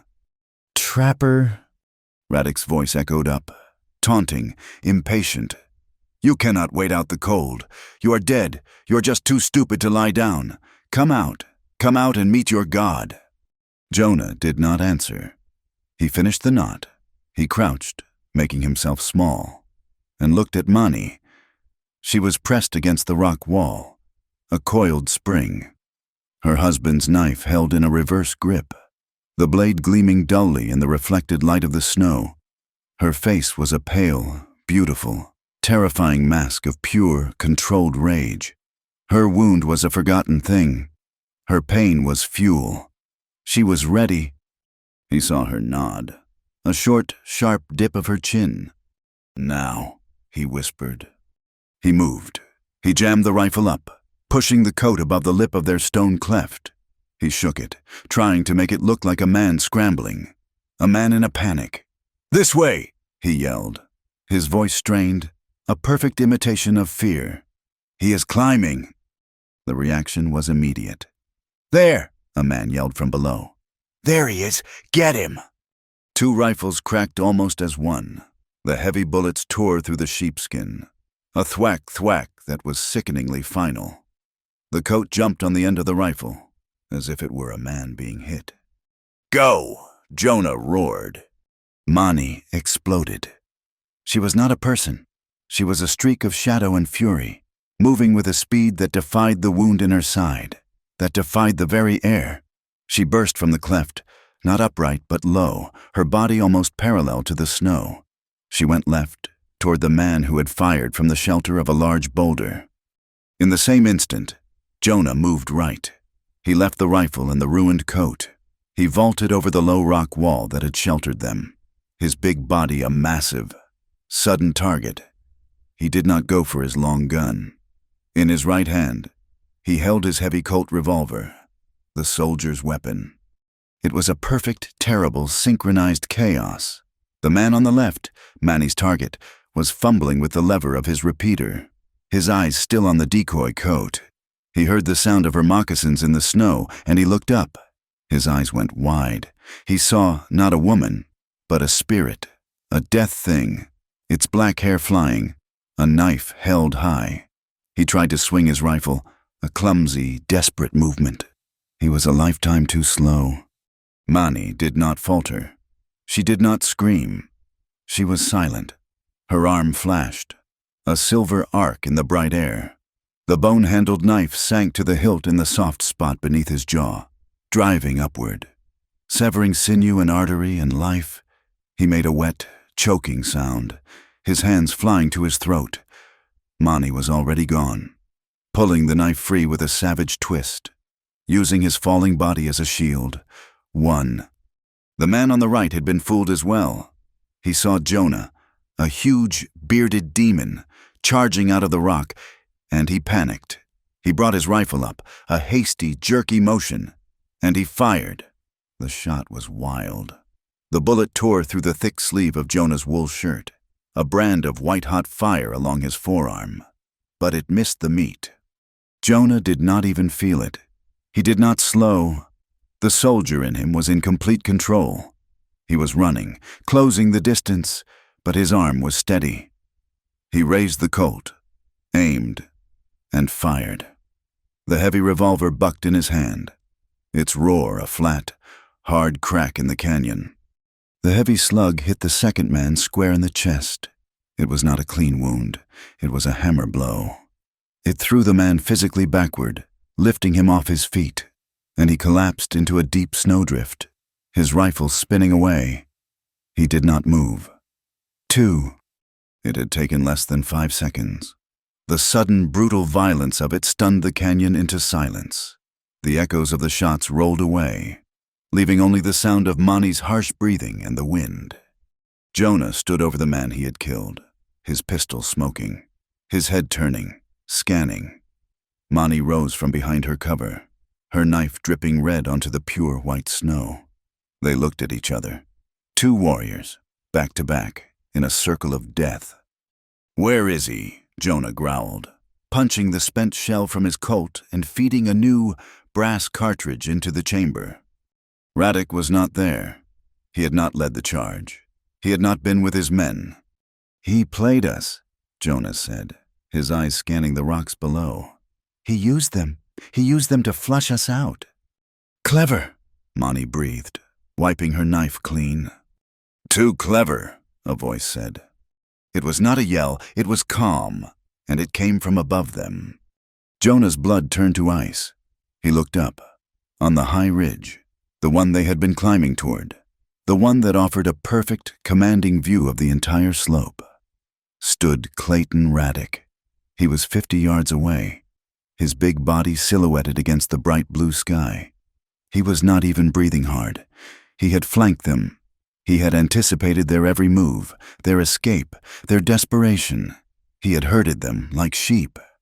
He had his heavy rifle. It was not at his shoulder. It was resting in the crook of his arm. He was smiling.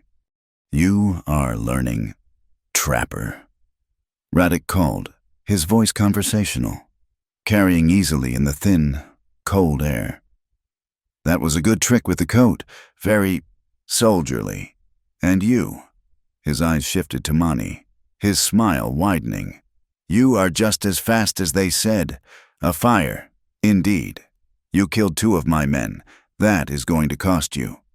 He was in no hurry. He had them. They were in the open. The cleft was behind them. But it was useless. He was above them. He had all the time in the world. "It is over. Children," Radek said. He began to raise his rifle, slowly, savoring it. "First the man, I think, then I will take my time with you, witch. I will take what you owe me." Jonah pushed Mani. "Get to the rocks. Get down." "No," Mani said. She was not looking at Jonah.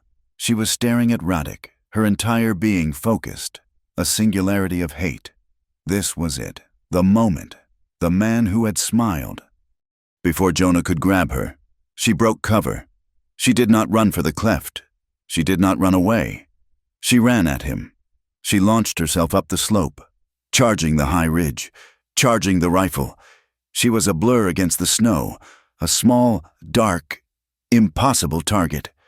"No!" Jonah screamed. It was suicide. It was a direct charge at a prepared sniper. Radek laughed, a true, deep laugh of surprise and delight. "She is coming to me. She wants it." He settled the rifle stock against his shoulder, his eyes sighting down the long barrel. He tracked her movement, easy, casual. He would let her get close. He wanted to see her face. Jonah saw it. He saw the rifle track her. He had no choice. He had no cover. He stood up straight, a big, solid man, and he raised his Colt with both hands. "Hey, Radek!" He fired. The pistol shot was a pop gun at this distance. The bullet flew high, hopelessly wide, but it did its job. Radek flinched. The sound, the bullet. It broke his concentration. He cursed, his head turning to Jonah. He had 2 targets, the woman, running, disappearing into the jumble of rocks just below his perch, and the man, a clear, stationary target, firing a useless pistol. "You first!" Radek snarled, and he swung the heavy rifle toward Jonah. "No!" Mani's voice shrieked. She was not below. She was there. She had used the rocks, the cover, her speed, her wound forgotten, her body fueled by that 3-year-old fire. She came over the top of a boulder, not 10 feet from him, a whirlwind of snow and black hair. Radek saw her. He had made a mistake. He had underestimated her. He roared, a sound of pure fury, and he tried to swing the long, heavy rifle. It was too slow, too clumsy at this range. Mani was inside the ark. She threw herself forward, her knife held low, driving for his belly. But Radek was not just a hunter. He was a brawler. He was huge. He dropped the rifle and he caught her. He did not catch her arm. He caught her throat. His massive, gloved hand enveloped her neck, lifting her clean off her feet. He was impossibly, brutally strong. He held her up, her legs kicking, her moccasins finding no purchase on the air. "I have you," he roared, his face purple, his eyes bulging with hate and effort. "I have you, you Apache witch!" Mani's knife hand was trapped between their bodies. She could not get the angle. She could not breathe. Her vision was narrowing, the bright sky turning a dark, pulsing red. His thumb was on her windpipe. She was dying. Jonah was running. He was clambering up the rocks, his lungs burning, his legs lead. He saw Radek holding her, strangling her. "No!" he yelled, a useless, breathless cry. He was too far. He was not going to make it. Mani was failing. The world was going dark. She could feel her life being squeezed out. But her hands, her fire fingers, were not still. Her free hand, her left hand, was clawing, scratching, fumbling at his wide belt. He was a man of many weapons. He had his pistols. Her fingers, numb, desperate, found the cold steel butt of a revolver. She grabbed it. Her fingers were slick with her own blood. She could not get it free of the holster. Radek shook her, like a dog shakes a rat. "Die!" he hissed, his face close to hers. Her fingers found the trigger guard. She did not try to pull it out. She was trapped, but the pistol was aimed. She hooked her finger inside the guard and she pulled. The sound was not a crack. It was a dull, heavy boom, muffled by his thick buffalo coat and his own body. The pistol fired, right through the leather of its own holster. Radek froze. His entire body went rigid. The rage in his eyes was replaced by a look of profound, almost comical surprise. He grunted, a low, wet sound. His grip on her throat, the grip that had been like a steel trap, loosened. He looked down, at the pistol still in her hand, still in his holster. He looked at the smoking black hole in his side, from which a dark, terrible stain was already spreading. He said. He stumbled back. His grip on her failed completely. Mani fell in a heap at his feet, landing hard on the icy rock, gasping, choking, dragging air into her crushed, burning throat. Radek took 1, 2, 3 stumbling steps backward. His heavy boots slipped on the snow-covered rock. He was on the very edge of the ridge, the place he had used as his fortress. He flailed his arms, his big body trying to find balance where there was none. He did not scream, he just fell. He vanished from the skyline. There was a long, terrible, rushing silence. Jonah froze, halfway up the rock. Mani lay, gasping. Then, from the canyon floor far, far below, came the sound. A heavy, final, breaking sound of a great weight hitting stone. And it was over. Silence. The true, deep silence of the high, empty places returned. The wind whispered over the summit. Jonah scrambled the last few feet. He saw her. She was on her hands and knees, choking, her body convulsing. He saw the empty rock where Radek had stood. "Mani!" She looked up. Her face was a terrible mask of snow and blood and the dark, angry bruises from his fingers. Her throat was a ruin. But her eyes were clear.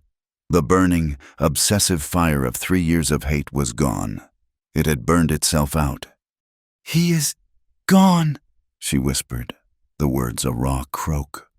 And then, her sacrifice made, her mission complete, her enemy vanquished. Her body finally remembered its own screaming pain. Her eyes rolled back in her head, and she collapsed, a still, small heap in the snow. "No!" Jonah cried, lunging forward. He fell to his knees beside her, his heart a cold stone of terror. "No, you cannot, not now!" He turned her over, his hands clumsy. She was alive. He saw the faint puff of her breath in the cold air. But her wound, the old one, the one she had ignored and torn open, was bleeding freely. A bright, shocking, terrible river of red on the pure white summit. He had stood between her and the bullets. He had been her shield, but she had been the one, the only one, who could strike the final blow. The threat was over, but the cost was so very high. Jonah looked at her, his vision blurring. "I am not done running," he whispered to her still form. "And you are not done fighting." He quickly checked his shirt. The sacred pouch was still there, safe, warm against his skin. He gently, so gently, lifted her limp body into his arms. She was light, light as a broken bird. He stood up on the high, windy summit, alone, holding the last hope of a people, and he began the long, impossible walk back. The world was silent. The only sound was the high, thin shriek of the wind over the summit and the ragged, desperate sound of Mani's breathing. Jonah held her. He looked down at her face, bruised and battered, her throat a roadmap of purple. Savage fingerprints. He saw the blood, so much blood, soaking her tunic from the wound in her side. The final, desperate fight had cost her everything. He had to move. The cold was a living thing, seeping into him, trying to steal the last of the warmth from her body. He adjusted his grip, lifting her as gently as he could. She was a dead weight in his arms. He stood, his own body aching. The bullet grazed on his arm, a distant, fiery throb. He looked at the empty place where Radek had stood, then at the bodies of the other men. Dark, still shapes against the snow. He left them. He left the rifles. He left it all. He turned his back on the battlefield, his only prize the dying woman in his arms, and began the long, agonizing walk down. The journey back to the cabin was a new kind of hell. It was not a fight. It was an act of pure, desperate endurance. He was one man, wounded, carrying another. He slipped, he fell, he stumbled in the deep drifts, but he never let her go. He shielded her body with his own, his muscles screaming, his lungs burning. He whispered to her, though he did not know if she could hear, "Hold on, Mani, just hold on. You are not done. We are not done." By the time he reached the clearing, the sun was a low, bloody smear in the west, and the world was falling into a deep, purple twilight. The cabin, his sanctuary, looked small and vulnerable. He kicked the door open, not bothering to check for new enemies. He was past caring. He laid her on the cot, the same cot where he had first saved her, but this was different. This was worse. Her breathing was a shallow, wet rattle. The wound in her side was a gaping, terrible mouth. He did not light a lamp. He built the fire up until it was a roaring blaze, a furnace against the coming night. The room filled with a frantic, flickering light. He was a man possessed. He got the tin box, the carbolic, the needle. "You have to wake up," he said, his voice a rough command as he cut away the bloody deerskin.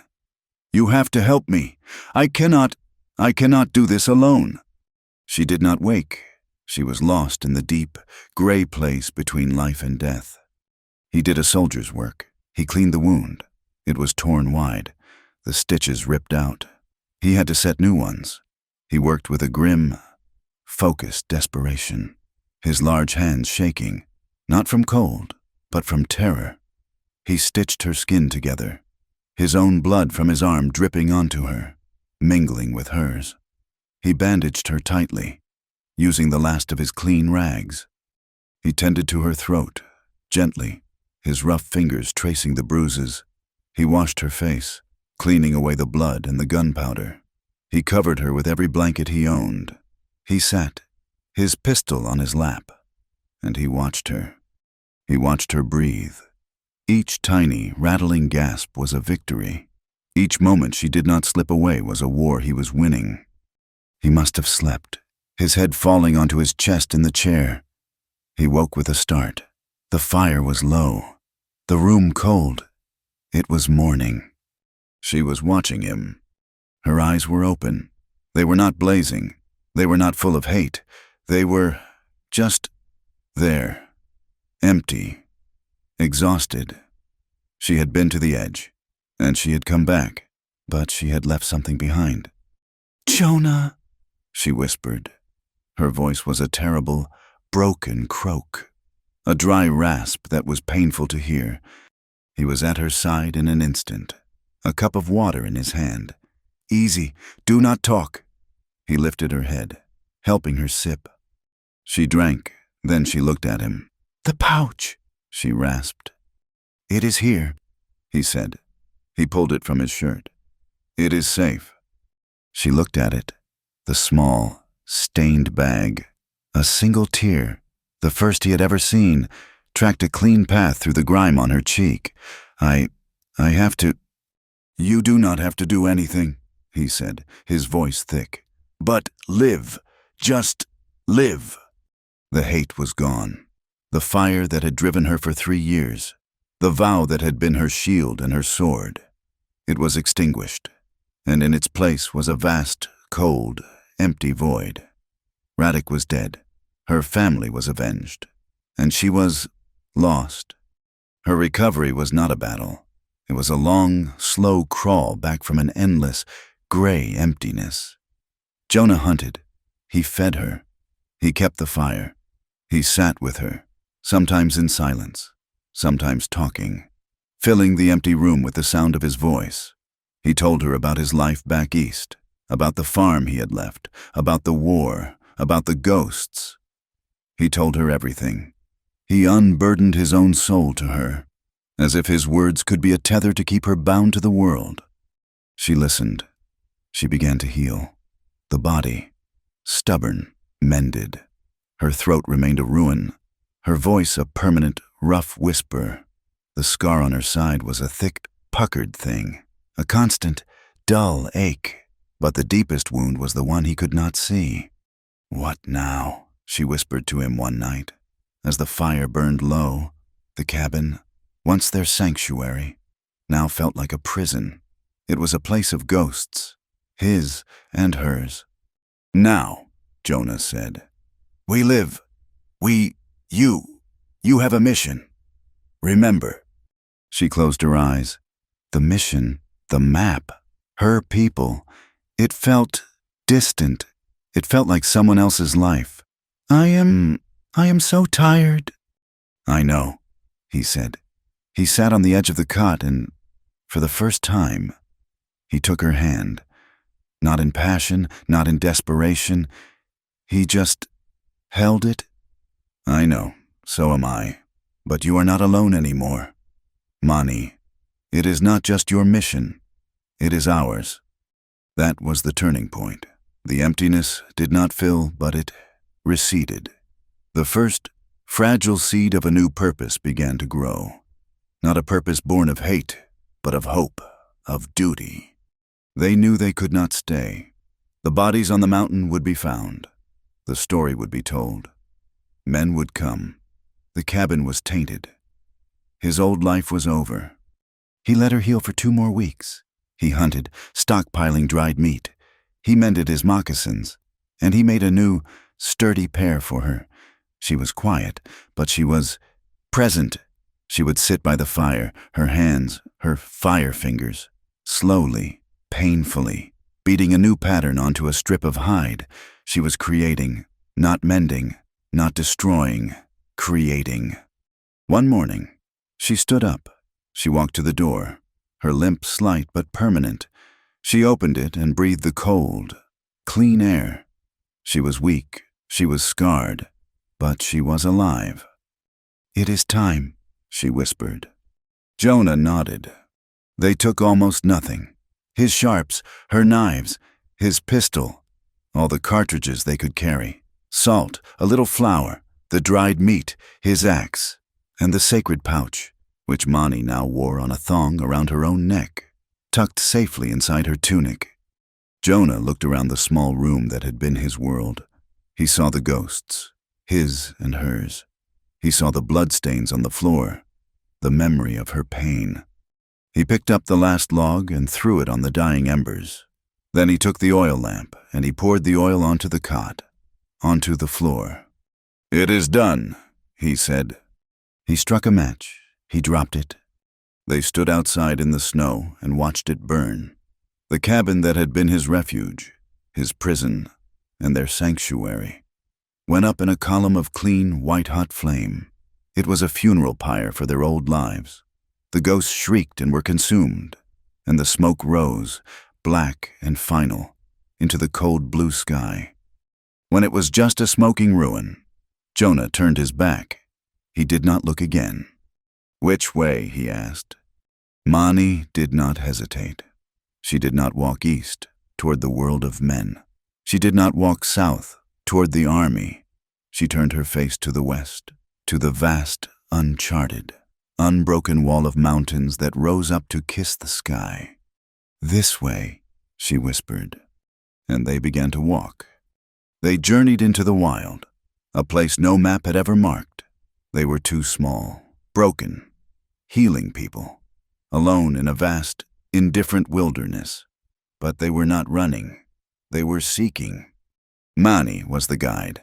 Jonah was the hunter, the protector. He hunted deer and bighorn sheep. She prepared the meat, cured the hides.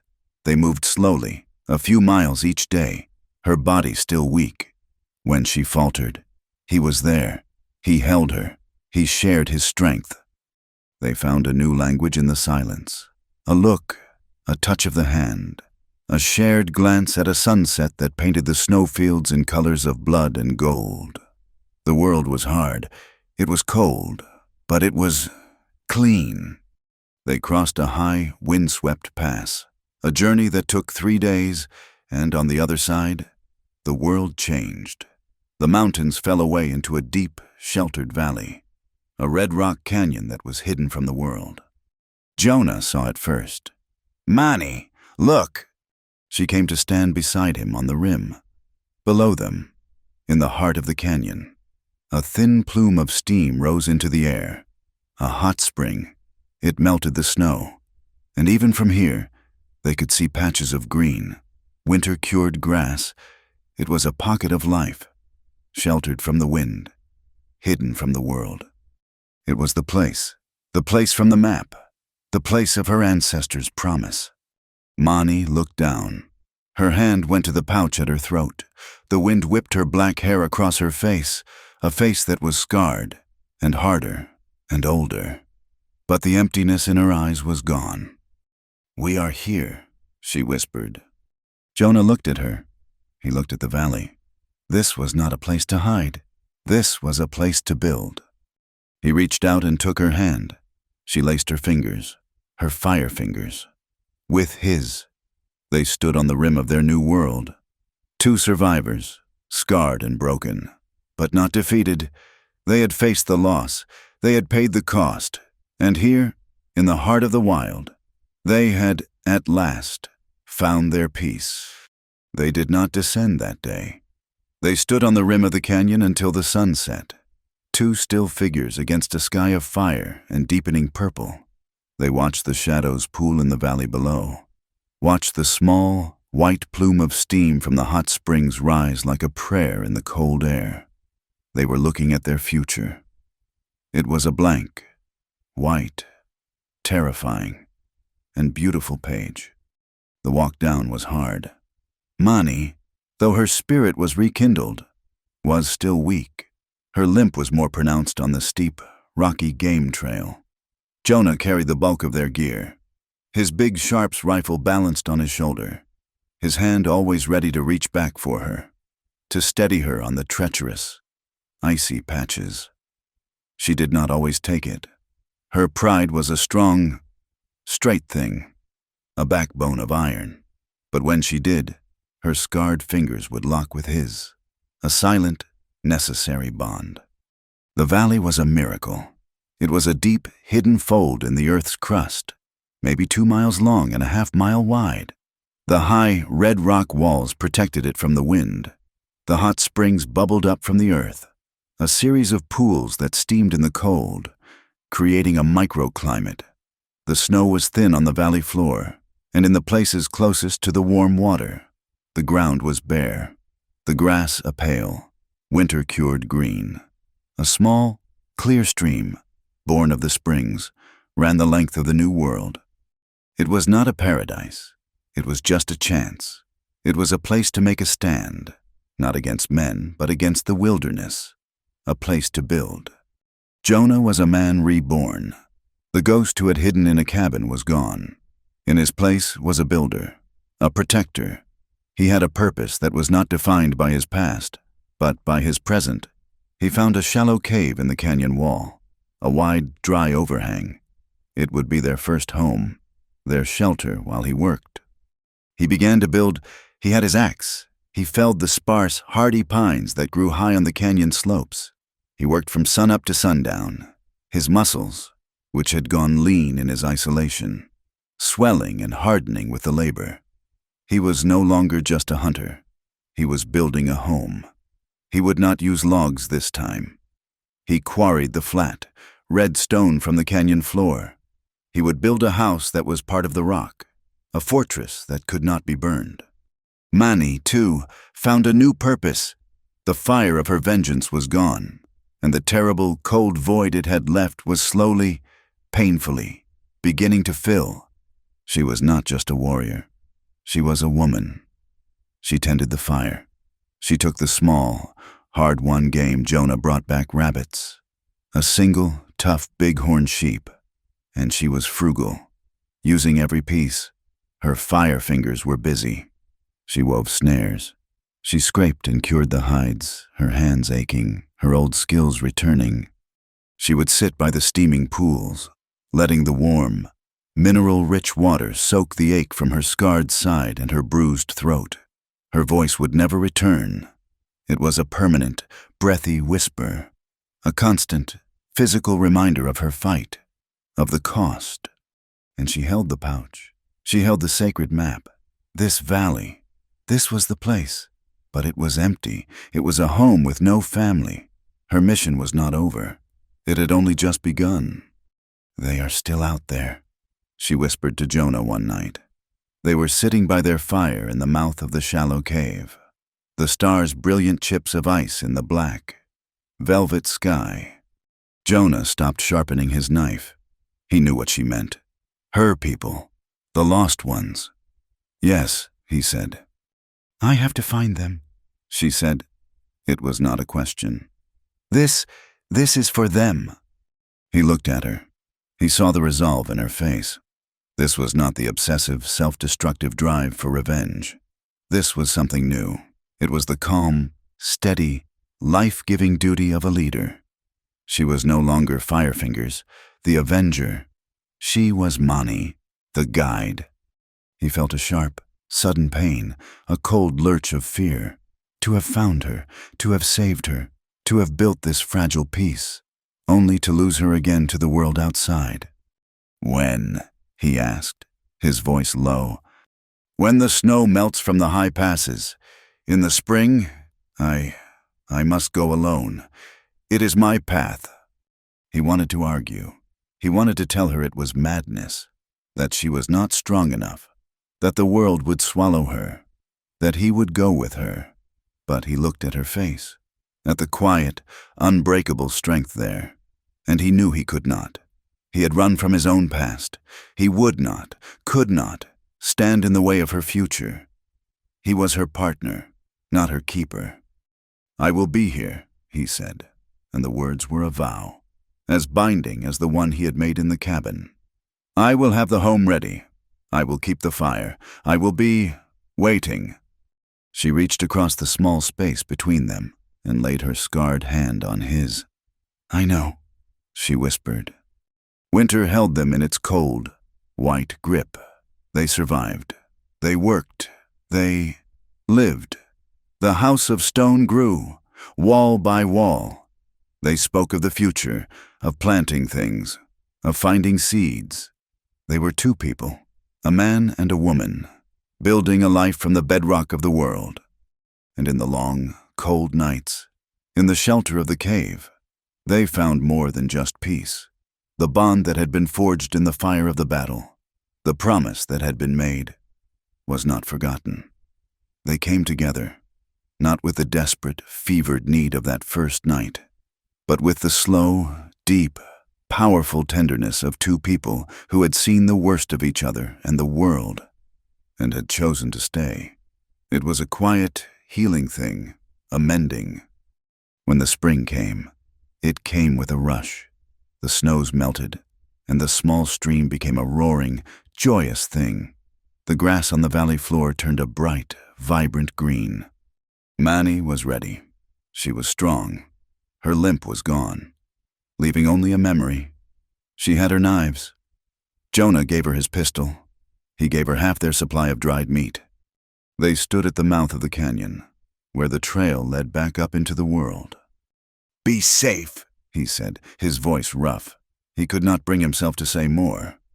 "I am always safe."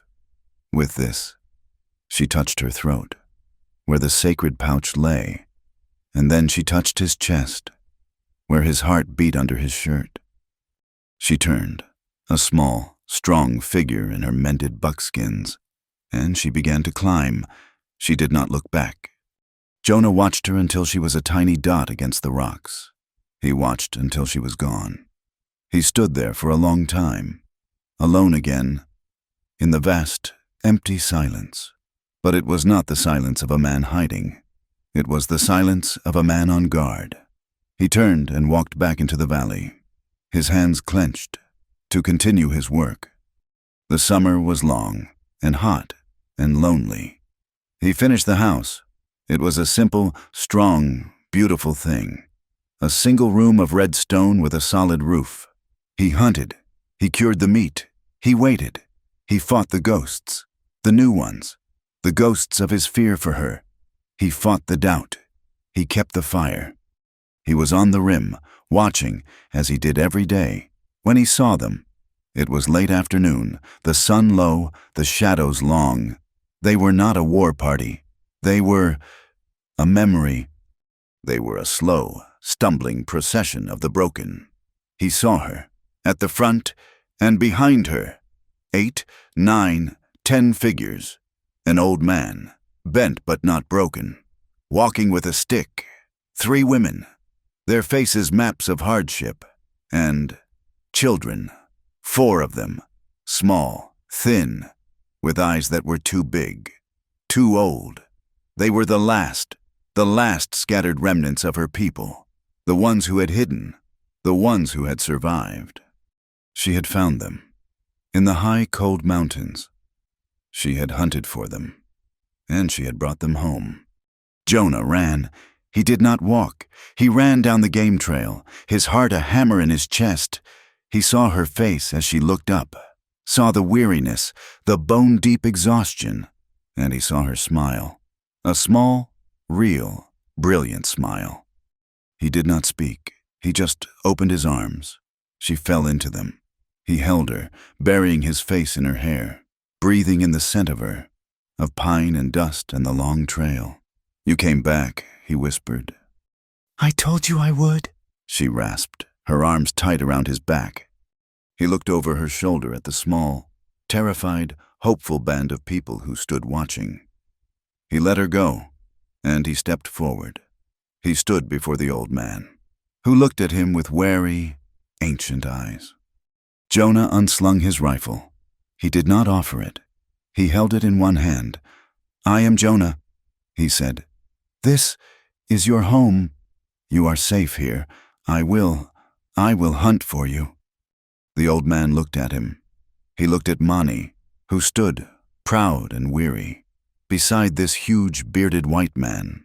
He looked at the valley below, at the strong stone house, at the plume of smoke that meant a fire. He saw the truth. He put his hand on his heart. "We are home." Life came to the valley. It was a hard life, but it was a life. The sound of voices, of a language Jonah did not understand but grew to love, filled the canyon. The children, at first silent and haunted, began to play. They learned to laugh again. Mani was their leader, their heart. Jonah was their protector, their provider. The ghosts of his past were silent, banished by the sounds of children's voices. Another year passed, another winter, another spring. One night, Mani and Jonah stood by the door of their stone house, watching the new moon rise over the canyon rim. A small fire burned inside, and from the new wickiups that had been built near the springs, other fires glowed. Mani was not the same woman. She was softer. The hard warrior lines of her face had eased. She leaned against him, his arm around her waist, holding her close. Inside the cabin, a new sound, a small, fitful cry. Jonah smiled. "He is hungry." "He is always hungry," Mani whispered, a small laugh in her broken voice. She turned to go inside, but he held her. "Wait," he said, "just wait." They stood and watched the stars, bright and indifferent, the same stars that had watched them in their separate hells. They were not two ghosts. They were not two survivors. They were a family. They were scarred. He, by a war he had run from. She, by a war that had been forced upon her. Their bodies and their souls were a testament to the cost of living. But they were whole. He had been a man hiding from death, and she had been a woman living for it. And in a small, blood-soaked cabin, in the heart of a merciless winter, they had met, they had fought, they had bled, and they had healed. He had not saved her. She had not saved him. They had, together, forged something new, something that was stronger than hate, stronger than fear, and as stubborn and as beautiful as the green grass that pushed its way up through the snow by the warm springs. He kissed her, a gentle, familiar touch. He tasted the salt on her skin. "I love you," he said. I know, She whispered, her fire fingers finding his and holding on tight. "Thank you so much for listening to our story. We poured our hearts into this one, and we hope it touched you. Let us know in the comments where you are listening from. We love hearing from you and sharing our thoughts. If you enjoyed it, please consider subscribing to our channel, Wild West Tales, and give this video a like. And if you really want to support us, please hit that hype button. It helps more than you know and lets these stories be heard by so many more.